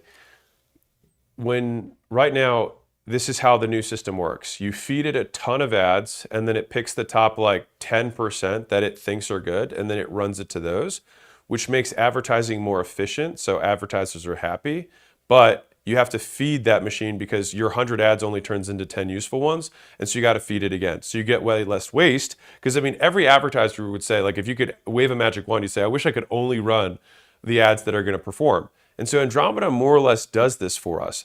But the problem that you realize then is like, well, oh my God, I have to make so much creative to find those 10 winners. And that is the creative machine that has to get built. And so I want to say 2 things from a solution perspective. Number one is we have to spend more. But in order to spend more, these are the 2 paths. Path number 1 is that of the customers that are coming in, we need to create a self-licking ice cream cone. So what that means is that we need to be able to take these 10 new clients per week and get 2 or 3 ads from each of them. Right? So how do we do that? It's like we could have life cycle ads, which I talk about in the playbooks. This is in the marketing machine playbook that you already have. All right. So look at the life cycle ad. That's number 1 that I think will be really successful for you. Number 2, do you do any kind of in-person events? No. I would encourage you to do some sort of in-person events to do 2 things. Number 1, primarily to capture testimonials and videos and clips and media. And then number 2, you can sell some sort of continuation thing, job placement, things like that, which could be significantly higher ticket, which would for sure on its own on the back end get you to your goal. So that's like 1.5. Now, in order to also scale the creative, you're going to want to think more top of funnel. All right. So what that means is like, how would I talk to somebody who doesn't know what I do or doesn't know my brand? So imagine you go to a party, right? This is the easiest way to think about it. If you go to a party and no one knows who you are, and you have to get that person to buy your services and they have to be in your core audience, what would you tell them? Wow. Do you have a green card? Right. That's probably the first question you'd ask. Do you have any hooks in any of your ads that are that question? Yes, of course. Okay. Well, so, Alex, I just want to maybe push back on that because it seems like that's the problem for us. Because we address people, hey, if you had your green card for 5+ years, you want to become a citizen, and your English isn't great. Yeah. I'm translating. That's our biggest pain point for the avatar. We have tons of ads like that, and it just brings us the leads that are not actually interested in preparing for naturalization. But you're taking them to a webinar, right? Yeah. So I will stand by the 2 things that I said, which is number 1, I think you could do, You need to create a self-licking ice cream cone so that you can get more creative out. That is what I think will allow you to scale. Number two, I think you need a back end in order to make more revenue per customer. $2,000 is a little low, and I think you could probably make more. The back end is probably the thing that would get you to 4.5. It would also probably allow you to spend more to get cold traffic in, and the self-licking ice cream cone gets you more creative. Alex, would you be looking to actually get profitable within the 30 days? Because the constraint is like the cost to acquire a customer within a month is higher than what they bring for us within the first day. Are they paying $2,000 up front, or is it a payment plan? There is a payment plan, and some of them pay. Yes.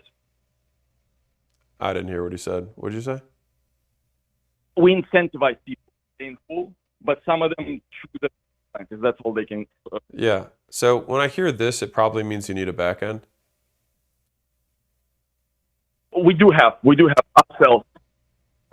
People that join the core offer, they have one-on-one classes, 30% take that. And then we have English classes because the main problem for the avatar, they don't speak English well enough. So either before they become a citizen or after they become a citizen with us, we take them on one-on-one classes for English. And that's like fitness. You never get your English to 100%. We just keep improving.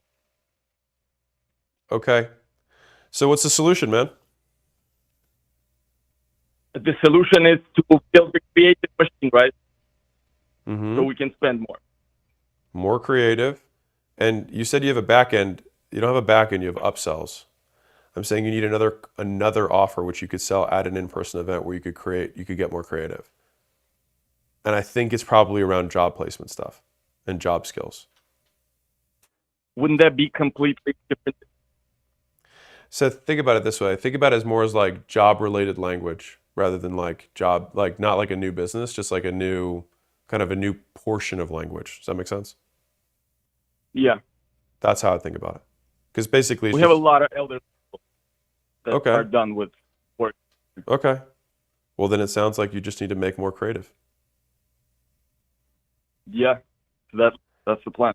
Yeah. I also think, kind of like I started with, the market that you're going after, you said 50 to 70,000 are Russian, right? Now, of those Russians that are 50 to 70,000, how many of them are over 5 years and are struggling to speak English? Yeah, much less. Right. We take about 1,000 people last year. Citizen. Right. And so my point is that like there is somewhat of a limit to this business because the pool you're going after is very small. Mm-hmm. So would next logical progression be, work with other immigrants that are on that process, like more of 1 million people that actually go through it? Yeah. I just thought, as you have to focus on the avatar, you have to focus on the offer, and I thought that would be like a distraction for you. I agree. I think you can basically, you should be realistic about how many people this is per year of who are actually eligible for the things that you sell.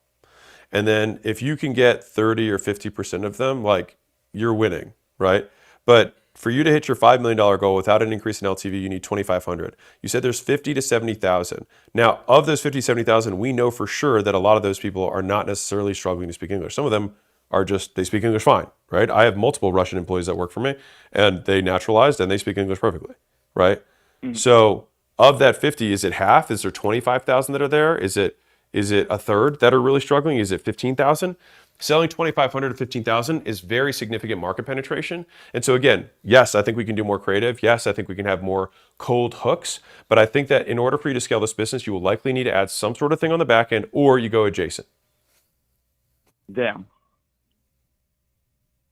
Do the ad thing first. That might be able to take you to 3. Back end would be able to get you to like maybe 5-ish. But I don't think this is going to become a $50 million thing unless you go kind of adjacent verticals for language. Yeah. Cool. Gotcha. All right. That's the plan. Appreciate you. Thank you, Alex. Yeah, you bet. You're a G. All right. For those of you who are curious, these calls were from Vantage, which is a school community for $1 million plus business owners. 2 ways to qualify, either over $1 million or you've had 3 consecutive months in a row over 100K, meaning you're scaling quickly.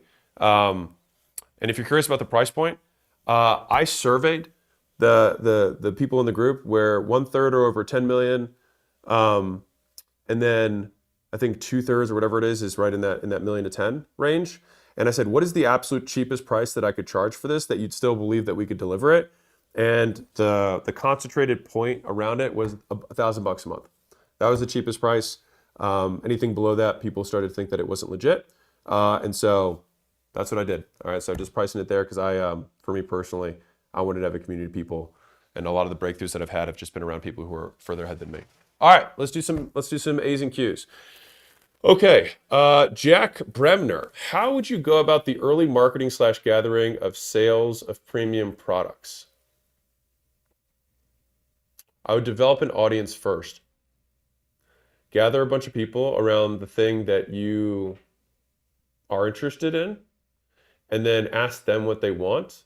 And then that way you can both develop kind of demand ahead of time, and you can also make sure the product is correct. All right, I'm going to do one more, and then I'm going to take this next call. Okay, when are you releasing $100 million sales or persuasion? It's a great question, man. It's on my to-do list. How much would you price an MR web design business, and do you think it's still viable in 2026? Yes, I 100% think it's viable in 2026. Look, okay, I'm going to say this for everybody because I get these questions all the time. The opportunity of 2026 is taking what was formerly a very high operational complexity, high headcount, high coordination business and doing it with sub-agents and agents throughout the business. And so, for example, heavy people businesses like legal, heavy people businesses like accounting, heavy people businesses like marketing agencies and SEO. These are all businesses that have virtually limitless demand. Every business wants more businesses. Every business has to do taxes. Every business has to do legal shit, right? Every business has to do these things. And so you already have product market fit. The issue is the operational complexity of scale. And so since getting customers is not hard if you say, hey, I can help you get more customers, it's not difficult. The issue is delivering on that once you saturate your existing capacity. And so you have to think no longer, and this is the transition of 2026, is no longer a roles-based expansion. You have to switch it to a workflow-based expansion. Meaning, instead of having an organizational structure, is there a camera that's on for above me? Yeah. Okay. So instead of having an organizational structure that looks like this, where you have, people that report to people that report to people, for sure there's going to be components of that for the near term. But the long term is that each of these people actually do these activities.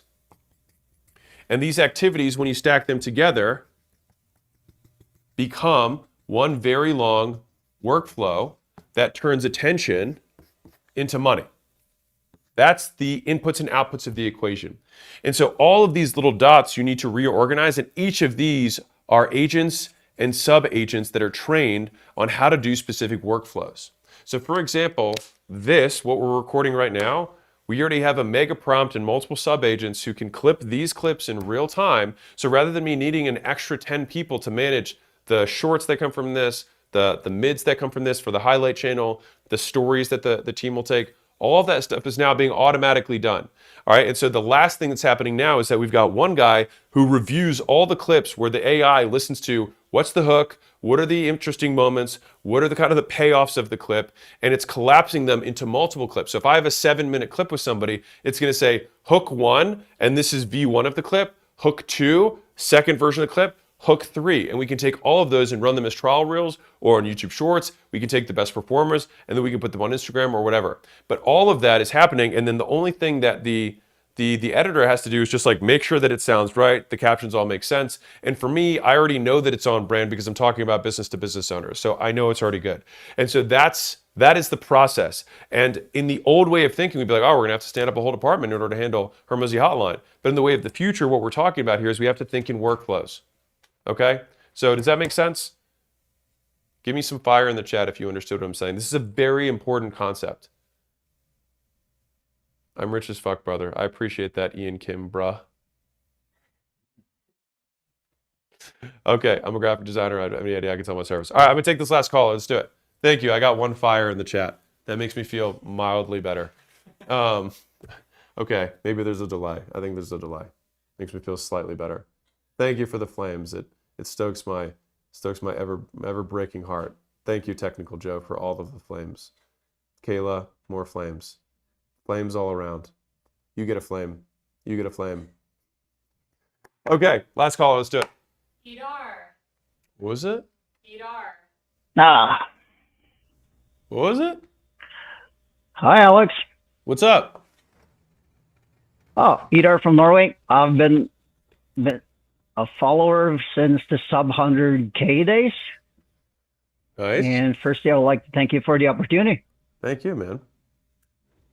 I run a hunting and fishing company, equipment from two brick and mortar stores and an e-commerce site. So I built that from a 4K student loan, Nice. and I didn't take any pay for 2 years. Provided 3K a year to fund inventory, and since 2015, we've been on top with 3 profitability in our niche. I'm sorry, I have a terrible feedback. Yeah, I know. Sorry, brother. Okay, yeah. In 2025, we did $6.5 million revenue, $1.1 million EBITDA, Okay. based off of a 39.5% gross profit. Got it.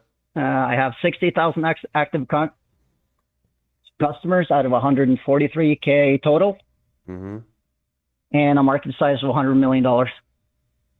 Okay. So we're decent cash cow, but I'm still the chief everything officer, Mm-hmm. working 80-hour weeks. Mm-hmm. I have a massive skill depth in attracting, hiring, and onboarding egg players, which is stopping me from scaling. Mm-hmm.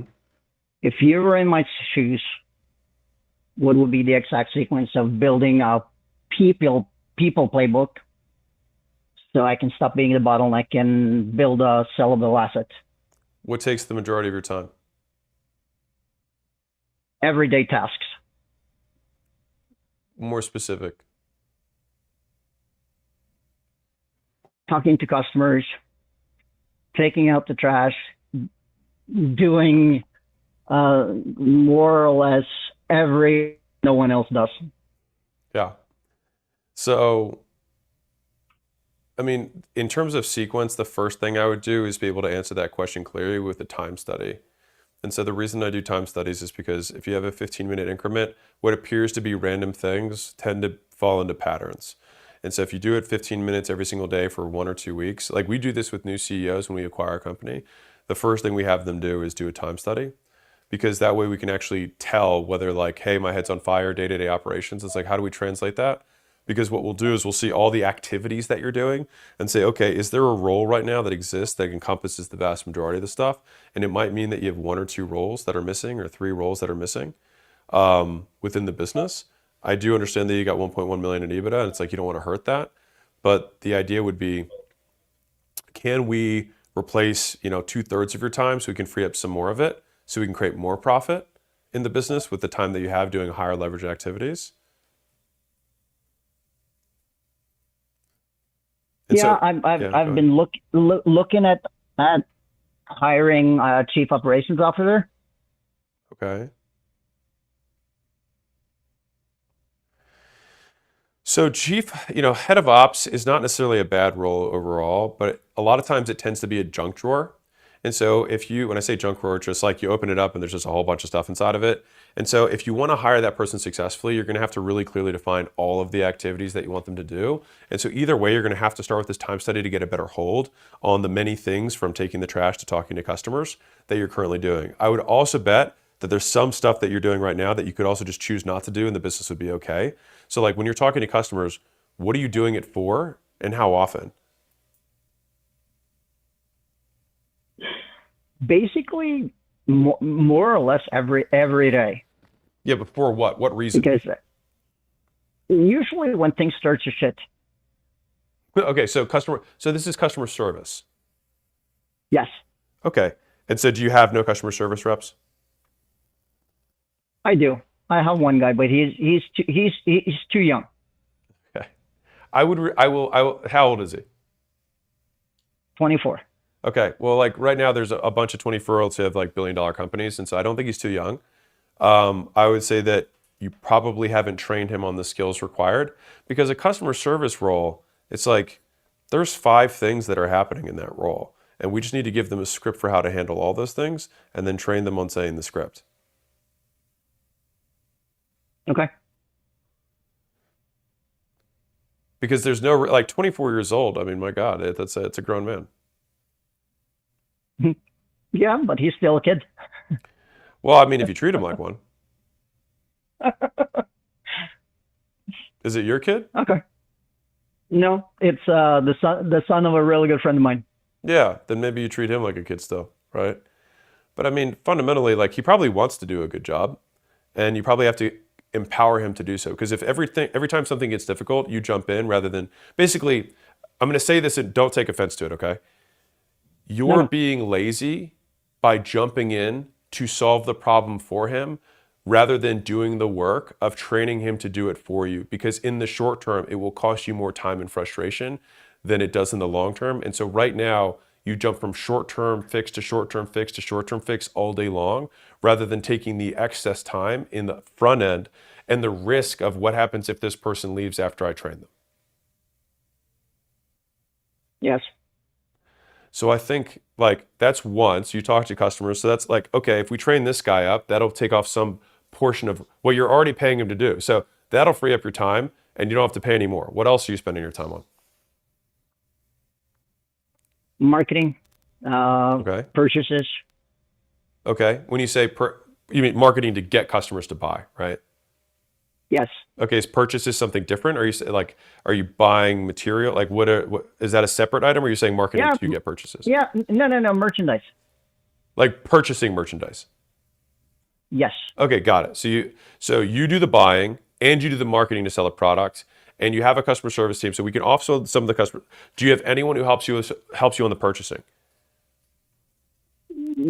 Some. Okay. What stops them from doing all of it? On the larger scale stuff, Yeah. especially the ones that are above probably 100K a year. Yeah. I want to make sure that I hold in those myself, Okay. because the main scaling of the business has always been the gross margin. Yeah. No, I hear you there. So, by percentage of purchasing activity, what percentage are you doing versus the guy you've hired? Total purchasing a year, probably 55 to 60%. Is you or him? No, me. Got it. Is that by dollar amount or by number of transactions you have to buy? No, that's dollar amount. Okay, so he's still doing the majority of them, and then you save the few bigger ones, but they tend to be the lion's share, I'm guessing. Yes, sir. Okay, so is that a huge time suck for you? How many hours a week would you say? It depends on time of year, because it's such a seasonable business. So I would say this time of year for first quarter, probably half my time. Got it. That's a lot. Okay, so the documentation, like I'll just tell you right now, it sounds like the big issue is documentation and training. So the process that you go through is you have a decision tree. You haven't written it down, but it's in your head, right? And so what you have to do is basically walk through how you make the decisions for these purchases around pricing. Like you know what it is? It's a lot of if-then statements. And I know this because I have to train our AI on how I make business decisions. And so you can imagine how difficult it was for me to train a business generalist, right? They have to be able to answer something for a restaurant as much as an e-commerce, as much as an HVAC business, as much as an internet marketing business or an agency or a course seller or a school community. Like it has to be able to know all of these things. So how do you train something like that? Well, you start with decision trees. Are you supply constrained? Are you demand constrained? Like for you, it sounds like the issue overall is that, you said it was a cash cow, so I'm guessing it's flat-ish, right? And the real constraint for you right now is you could sell more, but you can't really because the supply constraint is you. Like the supply of your time is basically zero. And so as much as you want to ramp, you can't because you are the bottleneck right now. right? Oh yeah, I'm the bottleneck. Yeah. And so fundamentally, and this will be my easy litmus test for you, is that if you look at your calendar and your activities do not change from last week to this week, nothing is going to change. What's your head count right now? 14. 14. So I would bet right now, probably a third of your time is going to probably have to be dedicated to retraining or really first time training your staff on the things that they should be doing, but that you're jumping in to do for them. Yeah, it's both. They're a low and secure, and that's probably because of poor training. Yeah. I mean, it makes sense. Yeah. If you haven't trained somebody, they're going to do a bad job. I agree with you. You know what I mean? Of course, like I said, it's. Well, how do we get over this insecurity thing? How do we get over this trust issue? Right? You've been wronged before. Somebody made a mistake. You gave up. You loosened up the reins. They fucked it up, and they lost you money. Right? Yeah. Right. And so you basically have two paths. Path one is you keep doing what you're doing, and you're going to keep making money, which is relatively reinforcing. And I'm like, but you will not build a sellable business, so you keep working 80 hours a week. Which, let's be real, a lot of people do that, and they just kind of like moan their way through it, right? The other option is that you're going to lose more money in the short term, but you'll be able to learn the skills of training a team, and they're going to make mistakes, but you will eventually be able to get above it, so you can actually make the business grow and make more money. Okay. But think about this. You have like Yeah, think about this. Think about how many mistakes you've made over your career that you've learned from. A lot, I'm sure, right? Yes, sir. And so I think it's unfair to ask them to know everything you know without having made any mistakes of their own. Of course. And so I think, honestly, it's just a small shift in perspective. I would look at my schedule. So I really would. I would start with the time study. I would look at all those activities. And the first question, once you finish that time study, which is, and I'll just say it really clearly because I have some people watching, is open up an Excel sheet, set a timer on your phone, have it say Monday through Sunday, and it starts at whatever time you start working. And you do 15-minute increments for each cell. In each cell, you set a timer on your phone. Every time the 15 minutes goes off, you write down what you did. At the end of the week or 2 weeks, next to each of those columns, you color. You can go red, yellow, green, whatever you want to do. But there's going to be one bucket that is a delegate bucket, which is these are jobs that I'm already paying people to do that they're not doing. So I need to delegate, and then the next step is going to be training. I've got to train those people on the things that they should already be doing in their job. That's going to open up some of the time. And that realistically is going to be the first real step, and that might take a month or 2 months. That's the first thing we do. After we've delegated more, now you're going to have a little bit of bandwidth. Now, in that delegation and training process, you're going to have to give them a decision box, meaning some things should come to the owner, for sure. Someone's about to sue you and they're getting you on the phone, like that should probably come to you, right? Is that going to happen a lot? Probably not, right? And so the idea is you can make decisions up to X amount of money. And if someone's upset, you're going to do one of these three things. And you're going to start with thing one. If they don't like that, you're going to thing two. If they don't like that, you go to thing three. If they don't like that, you can talk to me. But at least that covers 80 or 90%, right? On the purchasing side, it's going to be the same thing. You're going to have a decision box. This is the tree. We always ask for a second number. If the number, this is what it was last year, it has to be within 6% of last year. And if it's not, send them this email or say this text back to them. And we keep, because you have a way that you grind people, right? I mean, it's just negotiating. You have a way that you grind people, and you just have to teach them that way of grinding them. And so you'll teach them on the purchasing side. And then we have to go task by task until what's left over is the few things that you don't have roles for. And then with that leftover amount, then we can, instead of hiring 3 more people that you're not going to train, we can hire maybe one person that actually gets the job done. And now the vast majority of your schedule's open. So you can either grow this business or sell it. That'd be good. But it's, this is going to be all people shit, which I'm going to guess you're not like the most stoked about, but this is just the game. I mean, here's the good news. You're in physical product sales. That has less headcount than a service business. And a service business doing $6.5 million, you'd want to kill yourself. This is, 14, you know what I mean? Like, you would hate it.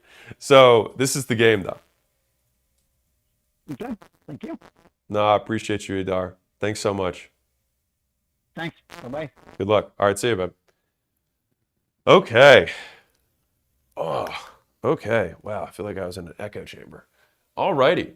So I'm going to answer 2 more questions, then we're going to wrap this B for Friday night. So you can go out with your ladies and your loved ones, or your men, whatever you're into. For the 13% of females that follow my channel, I appreciate you. Okay, let's go here. So let's pause. Okay, any tips on AI agency? What automations is better to sell? All right, guys, dear God. The nice thing with an AI automation agency, for the big thing here, is that you do not want to sell the fact that you do AI. No one cares. They just want the outcome. I'm telling you right now, this is the big mistake everyone who's getting into businesses who are like AI driven are doing, is they're including AI in their advertising. No one cares. If you can do my legal work, do the legal work. If you have one AI that's doing 500 customers, good for you. I just want it done right. And also, saying that it's AI literally anchors your pricing lower. Why would you do that? Like, if you have an SEO agency, it's an SEO agency. The fact that you use AI, good for you. I don't tell people that I use a CRM, right? I don't tell people I use the internet. I don't tell people you know what I mean? Like, what are we talking about? So just do the job. And so this is what people are messing up in their marketing too, right? So if you want to do accounting, I want to do, AI automation for small businesses, just say you do automation for small businesses, or rather just say you save businesses money, which is what they really want. I save businesses money and headcount. That's what they want. AI is just a vehicle for getting there. Okay, rant over. 13% is in here. Thanks. Where my 9-1s at? Where my 9-1s at? If you know, you know. Okay, I'm unable to find prospects. I target B2B lead gen and client acquisition. How could you not find them? Hold on. I'm unable to find them on any platform. Just starting out, I post 20 times a day. You target B2B lead gen and client acquisition agencies? Bro, those people market fucking everywhere. They are the easiest people. They answer all phone calls and messages. Like, they're marketers. Like, how can you not find? There's probably a 50 on this chat. Okay, I don't even know what to say. Like, they're everywhere. It's like, I don't know how to find realtors. It's like literally all they do is post their pictures everywhere trying to be found. Okay, Alex, you always say that your capacity to work itself is trainable. Yes. How do you make sure you don't affect your health? For example, in book launch days, you were not sleeping much. Yeah, but I'm still alive, right? I mean, I'm like, bro, I want to win. like, you're not gonna die. You'll be okay. Like, if you're working so hard that you're like not sleeping as much, fine. No, I'm not saying you shouldn't sleep. You absolutely should sleep, but sometimes it's wartime, right? And I think this term keeps coming up on my mind, and maybe I'll write a book about it because I love the term so much. But like, built for war, right? Like, I remember like during the launch, I just thought to myself, I was like, I am built for this. And some people aren't, and I think that's fine. Like winning isn't for everyone. That's why only a few people can do it. And so like, we have to be willing to make trade-offs. Like, there are no solutions, there are only trade-offs. You trade one thing for another, and then you decide whether it's worth it or not. And literally the entirety of life is making those trades. That's it. And some people trade short-term for, trade long-term for short-term. Some people trade getting high for being productive. Some people trade Netflix for getting forward in life. And those are just trades. Nothing wrong with it. It's only wrong if it's not getting what you want, right?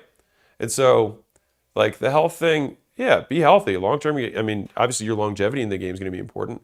But I would struggle to say, like, show me somebody who's ultra successful, who hasn't had periods or seasons where they're lopsided.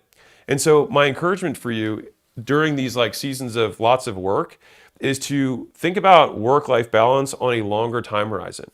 And so meaning, like, you might have the decade of your 20s being a work season and the decade of your 30s being a semi-work season with more family. And then as you kind of progress on, those seasons will shift. But like, if you're not where you want to be, you will have to do more stuff to get there. And until you have money, you will basically have to use work as your primary mode of getting ahead. And so you have to use violent, unreasonable, ruthless amounts of effort for extended periods of time and be able to delay gratification because you sure as hell aren't going to win fast. And so if you need that to keep going, good luck. But the vast majority of people have something that they're running towards or something they're running away from. And whatever it is that fuels you, use it. By the way, if you repeat your shit, you're just going to get deleted. So don't do that. All right. Abdul.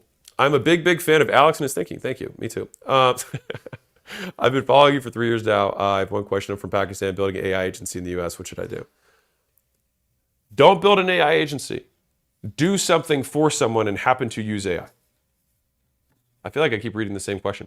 Alex, what is the one skill I have to learn to make money right now? Dear God, get a stranger to give you money in exchange for doing something for them. That is it. That is all you have to do. You go to someone and say, what do you do? What would you like to not do? I will do it for you in exchange for money.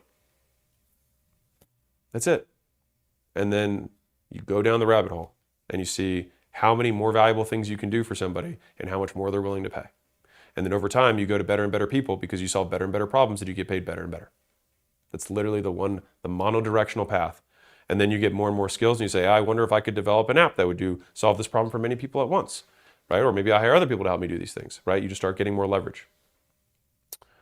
What I think about EdTech, I think it's about EdTech I think is very interesting from an AI perspective because AI for the first time ever is going to allow one-on-one tutoring at scale.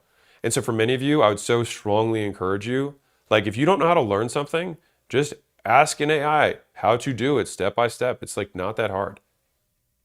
Okay. Sorry, I'm just reading some of these. Do you think you can make $10,000 a month with done-for-you YouTube services for entrepreneurs? Yeah. You can make $10,000 a month from one entrepreneur.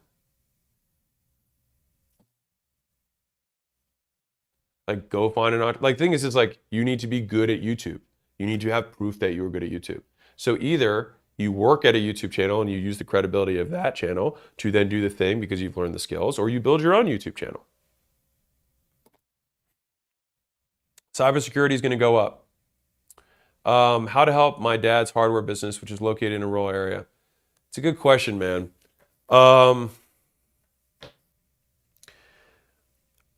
Honestly, I would do lives like this, and I would show the tools, and I would use them, and I would pitch the tools online, because the fact that it's in a rural area is going to limit you. And so if you really want to help them out, go find the tools and go sell them. Are you interested in making AI of yourself in the future? Yeah, I'm sure. I have an AI of myself now. What if I'm stuck with a bad business partner in a podcast because our brands are tied? Should I build my own projects too, or would that spread me too thin? I think you probably need to have a conversation with your partner on why do we want to end this partnership, or why do you want to end this partnership? Is it are you doing more of the work? They're getting more of the money? What is happening? At the end of the day, I will say this, if you don't think the partnership's going to work out over the next 20 years, it's you might as well end it today and get started. And I think if you do it in a graceful way, there's plenty of partnerships that have ended gracefully, and just say, hey, we've had an amazing time. We've had an amazing journey with you. I'm going in this direction. He's going in this direction. Follow both of us. It doesn't have to be this combative thing. Do I have to be unethical to be successful in business? Well, the implicit question there, which is interesting, because if you were to ask that question, if you deem me successful, then you deem me unethical. And why would you want an unethical person to answer your question? So I would say that's a silly question, so I reject the premise. But why don't you tell me what is unethical about this? You have a problem. I know how to solve that problem. And in fact, the problem you have is a problem that many people have. And so I'm unable to solve that problem for everyone. And so for the people that care the most about solving that problem, some of them are willing to spend money to solve it. And for those people who are willing to spend money, I say, I will solve that problem for you in exchange for your money. Where do you see an ethical dilemma? The issue that people who don't have money have with people who have money is that they believe that you need to deceive in order to earn. And I 100% agree that deception is a very poor practice in business, especially in the long term. And so if you state the facts and tell the truth, which is the number one rule of marketing that I have, that I will restate until I die. If you state the facts and tell the truth, and then two people voluntary exchange of money for services, and both people say thank you, what is unethical about that? You need to get out of your head, dude. You will never, And I will say this, if you believe that making money is wrong, you will never make it. All right, what else we got? I'm creating a resource MRR service for apprentices. I don't even know what this means. For apprentices in order for them to qualify. How do I chase prospects before I go and launch and advertise? I actually don't know what any of that means. Sorry, DBX. Okay, let's see. I do residential security assessments. What is the best platform for B2B marketing? What are some ways I can make myself unique? Residential security assessments. Dude, okay, so first off, there's a lot of things you could do here. So if you do residential security, how hard would it be for you to literally walk around a neighborhood and just show all of the security fuck-ups every single house has? Not that difficult. You want to go B2B, you can post those assessments on LinkedIn. Literally demonstrate you doing what you do. So I'm going to zoom out for a second. What do you think this is? Right? Someone would say, let's say you're good at business, right? How would I advertise that? Right? Well, I could advertise the proof, right? I could say, hey, we have the fastest selling nonfiction, in history. I could say we did 106 million a weekend. I could say our portfolio does $250 million a year. I could say that stuff, right? I could say this building, you can see pictures of it. You're like, okay, he's got stuff. He must do something right. I give you proof. What else can I do? I can do it in front of you. That's what this is. It's demonstration. And since it's live, it's not scripted, right? And so the idea is, I think what is slept on so much in marketing is demonstration. Do it and record it and then post it. So if you're like, I'm really good at cybersecurity, it's then go either show where someone's weak and document it and post it, which is a very common way of doing this, which, by the way, sometimes you'll get business from the businesses that you're basically doing these case studies for free on, or do it for the customers you have. And as always, start for free. Start for free. Well, people don't value my time. It's like, bro, you don't even have money. You have no customers. You shouldn't value your time. Your time is valued at zero. So at least get something for it, because the thing is you might not get paid for it, but you are getting something for it. What you're going to get is you're going to get experience. You're going to get potential testimonial. You're going to get a potential referral, right? And you might even get a potential customer after you start working with them for a while, because you have more and more people, if you're good, who will work with you for free. And you know how easy it is to get a referral from somebody if you're also free for their friend? Very. If you're good. And if you suck, charging nothing certainly softens the blow. What are interesting entrepreneurial areas for medical student in the last year? Tough, man. Very interesting. I would honestly get into business as fast as I possibly could. I'm giving you the real answer. And I would, because the thing is your medical license does afford you a bunch of benefits. So I think the peptide space is really interesting. I think HRT and telemedicine is very interesting. I would look at acquiring businesses that require a physician in order to own them. And there are businesses that are like that. Those are things that I would look at doing. And if you're like, well, how would I acquire business? I'm poor. Don't worry about it. Because one, there's tons of lenders for medical students. And number two, there's tons of doctors who are tired and want to retire and are willing to give you their entire practices for nothing, just for you to take it over and take care of their patients. For real. A lot of them don't want to sell to PE because PEs are going to make them work for another 5 years. And they don't want to do it. And they don't want to have a boss. And so if you could just get a semi-apprentice with them, they'll do it with you. Alex, how do you personally prevent rabbit holes when building your business? Where's Floppy Hoppy? Inside joke for my own team. I don't even know what that means. I'm guessing you mean side quests or woman in the red dress? You focus on the problem in front of you. So focus is subtraction. If you think about the most hypothetically focused person in the world, they would do literally only one thing. They wouldn't eat, they wouldn't sleep, they wouldn't shower, they would only do one thing. And so if your question is, I'm doing more than one thing, how do I do one thing? Just stop doing everything that's not the thing. That's how you focus. And then you're like, well, I can't do it. It's like, of course you can. If you were in a white room that had no door and the only thing you had in front of you was the work would become the most important and interesting thing in the room. And I think this is wildly misunderstood. If you have nothing else to do, work becomes more interesting than boredom. The problem is that you have alternatives for your attention that have shorter and faster feedback loops.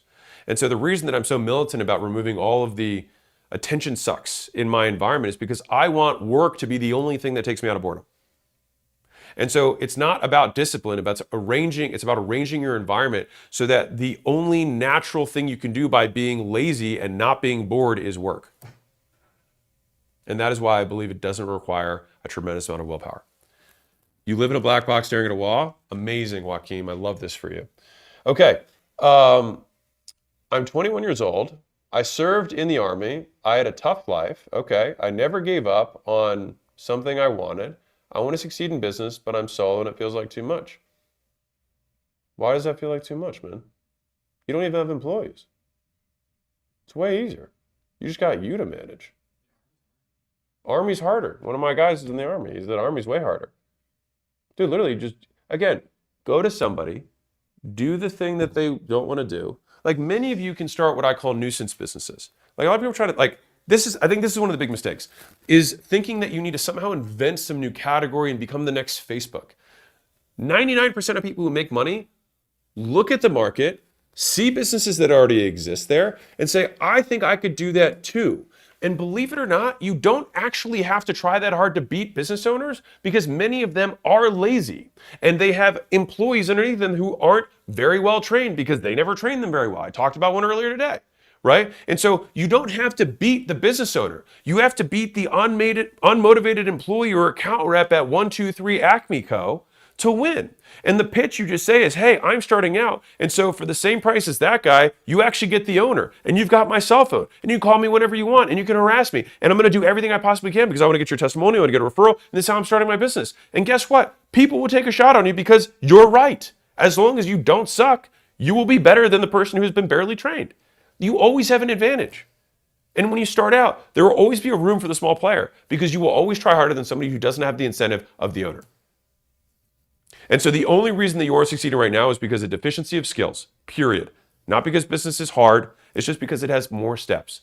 That's it.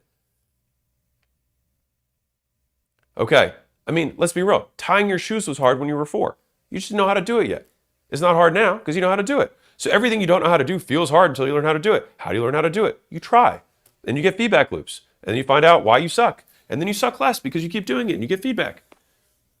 And then you're actually good and then you make money. Okay, Alex, the Middle East markets have zero competition. Amazing. You told an agency to switch to the US even though there's some clinics in the Gulf. Yeah, I remember that. Why switch? Honestly, there was context for that one. I can't remember. There was a reason. It was a weird one. It was a very weird agency. I can't remember what it was, but it was something. Hey, Alex, how do I learn to be articulate and charismatic? Thanks, man. I often stumble over my words and freeze up in conversation. Cold calling is very daunting to me. All right, let's be real.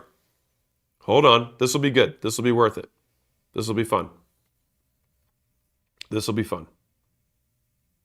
This will be good. All right, hold on. All right, ready for this? You guys ready?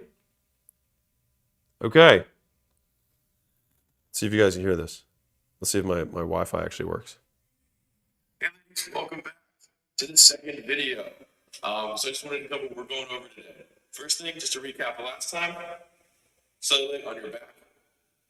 On the back of your arms and on your stomach is caused from excess toxins in your body when you have a surplus of calories. All right, so those are the things that we need to deal with. So today, we're going to be covering blood flow. Now, you tend to not be able to get rid of the fat on your backs. The back of your arms. Are you fucking kidding me? Of course you're going to suck. You practice, you do it again. You do it again. That was a piece of content that I made 16 years ago or whatever it was at my gym. Then I was explaining how fat calories worked or whatever I was saying, right? And does that sound like banger content to you? Probably not. Did I sound charismatic there? Probably not. Did I sound articulate? Certainly not. Right? It's like you just got to try. You got to start. And like think about this. Like I have a lot of reps here. So I'll tell you a story that might make sense for you. I have been making ads, and I'm talking like 50 ads or more per week. Myself, not my companies, me, for 14 years. So 50 ads a week is 2,500 ads a year times 14 years. I've made 25,000, 30,000 ads. And so we were like, man, and my team knows this. It's like, man, just put the camera on, just tell like Alex what the hook or the angle is, and then he'll just go. It's like, right, when you do something 30,000 times, you get decent at it. And so this is like, I get attacked publicly for saying this stuff, but like, you have to do a lot more than you think you do. And you have to do it for a lot longer than you think you're going to have to do it for. And you're going to get paid way less than you think you're going to get paid for a much longer period of time than you expect. And it is still worth it. It just takes a while. And it's because like you're just not that good yet. And there's a reason that income goes like this, right? For a very long time. And you keep getting better and better and better, but your income still barely moves. And it's because it's at the very ends is where you get all the returns, right? A lot of markets are winner take all. And so in order to be the winner who takes all, and I'm not saying I'm that guy, but I'm saying in order to at least start getting up this curve, you got to be better than a lot of people. But this is the good news. 90% of people don't even start. And I think the podcast metric is one of the most famous ones cited for this, but I think it's so important. Many people want a podcast. Almost no one starts. Of the people who start, 90% do not make it past the 20th episode. 20. I said I just did 30,000 ads. Let me give you an idea to like think about this for a second. 1, 2, 3, 4, 5, 6, 7, 8, 9, 10. See how boring that is? Now count to 30,000. And that is still not as long as I've actually made ads because ads take longer than the time it takes to say a number. That is how many ads I've done. And so like you have to practice to get better and you have to do a lot of reps to practice. So I don't know how to do this faster. All right, I'm off my rant there. What is the most efficient way to scale a service-based business? It's actually a very odd question because I'm guessing you mean fastest. Because the most efficient way would be to not have a service business. How do I have my revenue per headcount be the highest? Have no headcount. Have a lot of automation. How would I buy equity into my dad's business if I don't have money? Okay, that's a great question. What AI agents do you use for ACQ? We use a blend of different LLMs, but then we have all of our proprietary data on top, which we spent 50,000 hours of consulting hours to train it on, which is kind of like the long-term model for why that's valuable. But the question of like, how do I buy the business from my dad? You will earn it by working for him. And there's 2 ways you can kind of pay for it. Actually, there's a lot of ways, but I'll give you a couple. So number 1 is that you can say, hey, what would you pay this role or these 2 roles or these 3 roles? Because hopefully you should work harder than 1 or 2 or 3 people in your dad's business. You can take that amount of money and say, don't pay me at all, credit it towards buying the business. Thing 1. Thing 2, if you buy a business, there's also some element of seller financing that typically occurs. So let's say that the business makes $1 million a year and he agrees to the company being worth $3 million. I'm making it up, okay? $3 million is what the company's worth. You say, okay, can I finance half of that, so $1.5 million, over 5 years? Okay, that means you have to pay $300,000 a year, but the company makes $1 million. And so that means, okay, you now have $700,000 left over. Okay, great. So now we took over 1.5, and maybe in that time period you have the salary that you're also chipping away at it for. And then this is where small business loans and things like that come in handy. And small business loan would be senior debt. Your dad's seller financing debt would be second to it. And so they're willing to do that. And so you then get him paid, and then you use the business to fund the rest as long as you don't suck, and you'll be fine. That would be a way to do it. Okay. Bam, the spanner cornball. Appreciate it. What do you think of studying 12 hours a day for 6 days a week? Fine.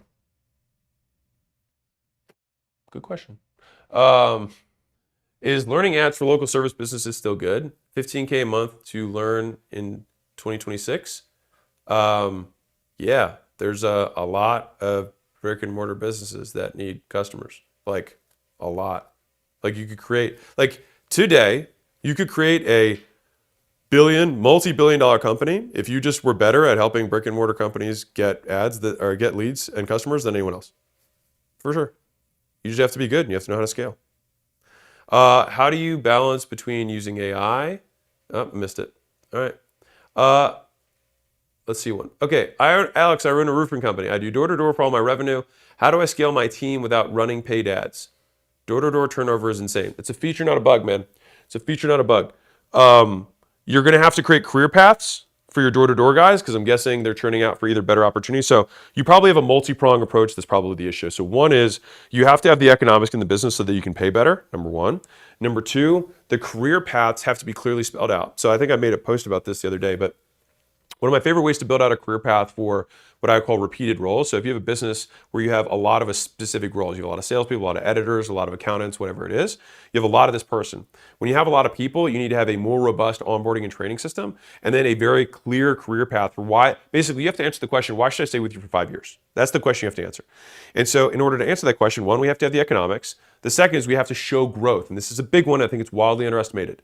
And so there's growth in terms of like quantitative stuff, but also growth in terms of the intangible, which is like, what are the skills I'm learning along the way? And so an easy way to do that is, let's say you imagine the career path like a zigzag. Okay.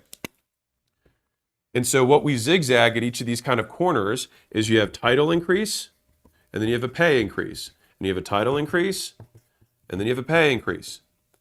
And you keep going all the way down. And for each of these title increases, you literally just change the title and you can add a perk, right? You get to work the higher income neighborhoods, right? That's a perk, right? You get to not have to work weekends if you don't want to. You get to work at the home field instead of the away field, right? There always could be perks. You get to, after a certain point, you start to get fed some inbound leads and the referral leads go to you. These are all things you can have as perks as people move up. And so what is the title? It's like, well, they're just closers. It's like, well, that's because you decide that closers is the only role. But you could have junior setter, setter, senior setter, junior closer, closer, senior closer. Great. That's 6. And then we have manager. And then you have junior manager, manager, senior manager. Great. Now we have 9, right? And then each of those has a corresponding pay bump that happens with each of them. You're like, well, I can't make that many pay increases. You can go down to a penny. You can give 1 penny at a time. Of course you can do that many pay increases. And what is more important is that people feel like they're making progress. And so if you can show them, and the big churn points, by the way, for any of these types of careers, the door-to-door roofing guy, is going to be obviously like first 14 days for door-to-door, first 30, and then the next big drop-off point is at month 3, and the next one at month 6. After that, if you keep them past month 6, you know the likelihood that they stick is way longer. And so all your focus has to be around activation and decreasing churn. Now, part of the reason that you're probably not able to get this churn is because you're not able to attract sales leaders. And sales leaders obviously have to sell first, then they have to basically bring someone in and recruit, and they have to get that person activated, which means they have to learn how to teach how to sell. Wow, have to learn how to teach how to sell. There you go. And so typically in door-to-door driven businesses, they are not that good at training if you haven't reached scale yet, which usually means that you have unclear language in how you train your staff. And so you're like, I need you to be a better leader. That means nothing to nobody. So you have to break down leadership into the activities that make a leader, which means like, I need you to do the activities I want them to do in front of them. I need you to define the activities of selling into things that are observable, that you can see or hear. Right? So it's not be more charismatic, it's nod your head and raise your voice at the end of questions. I need you to have natural variety in your voice so it goes up and down and up and down. Sometimes you speed up, sometimes you slow down. Sometimes you raise your voice, sometimes you lower it. And I need you to have this in the script and you have to memorize the script. We just have to be clear about what we want. And most of the times when I go into sales teams, they have a lot of vague language. They say he's not being curious enough. So you just tell him to ask questions. Don't say be curious, because then you force him to translate that, and oftentimes the translation they have and what you want are 2 different things. And they're certainly different if you don't even know what it is, and you're expecting them to guess and somehow get it right. All right, I think we wrap. It's Friday, I'm sure Layla's blowing me up. Okay, so with my people, I love you all. Peace and blessings be upon you, to you and your bloodline, and to the 13% women that I have, I appreciate you all. Thank you for coming to my aggressive live stream. You guys rock and roll. Catch you later. Bye.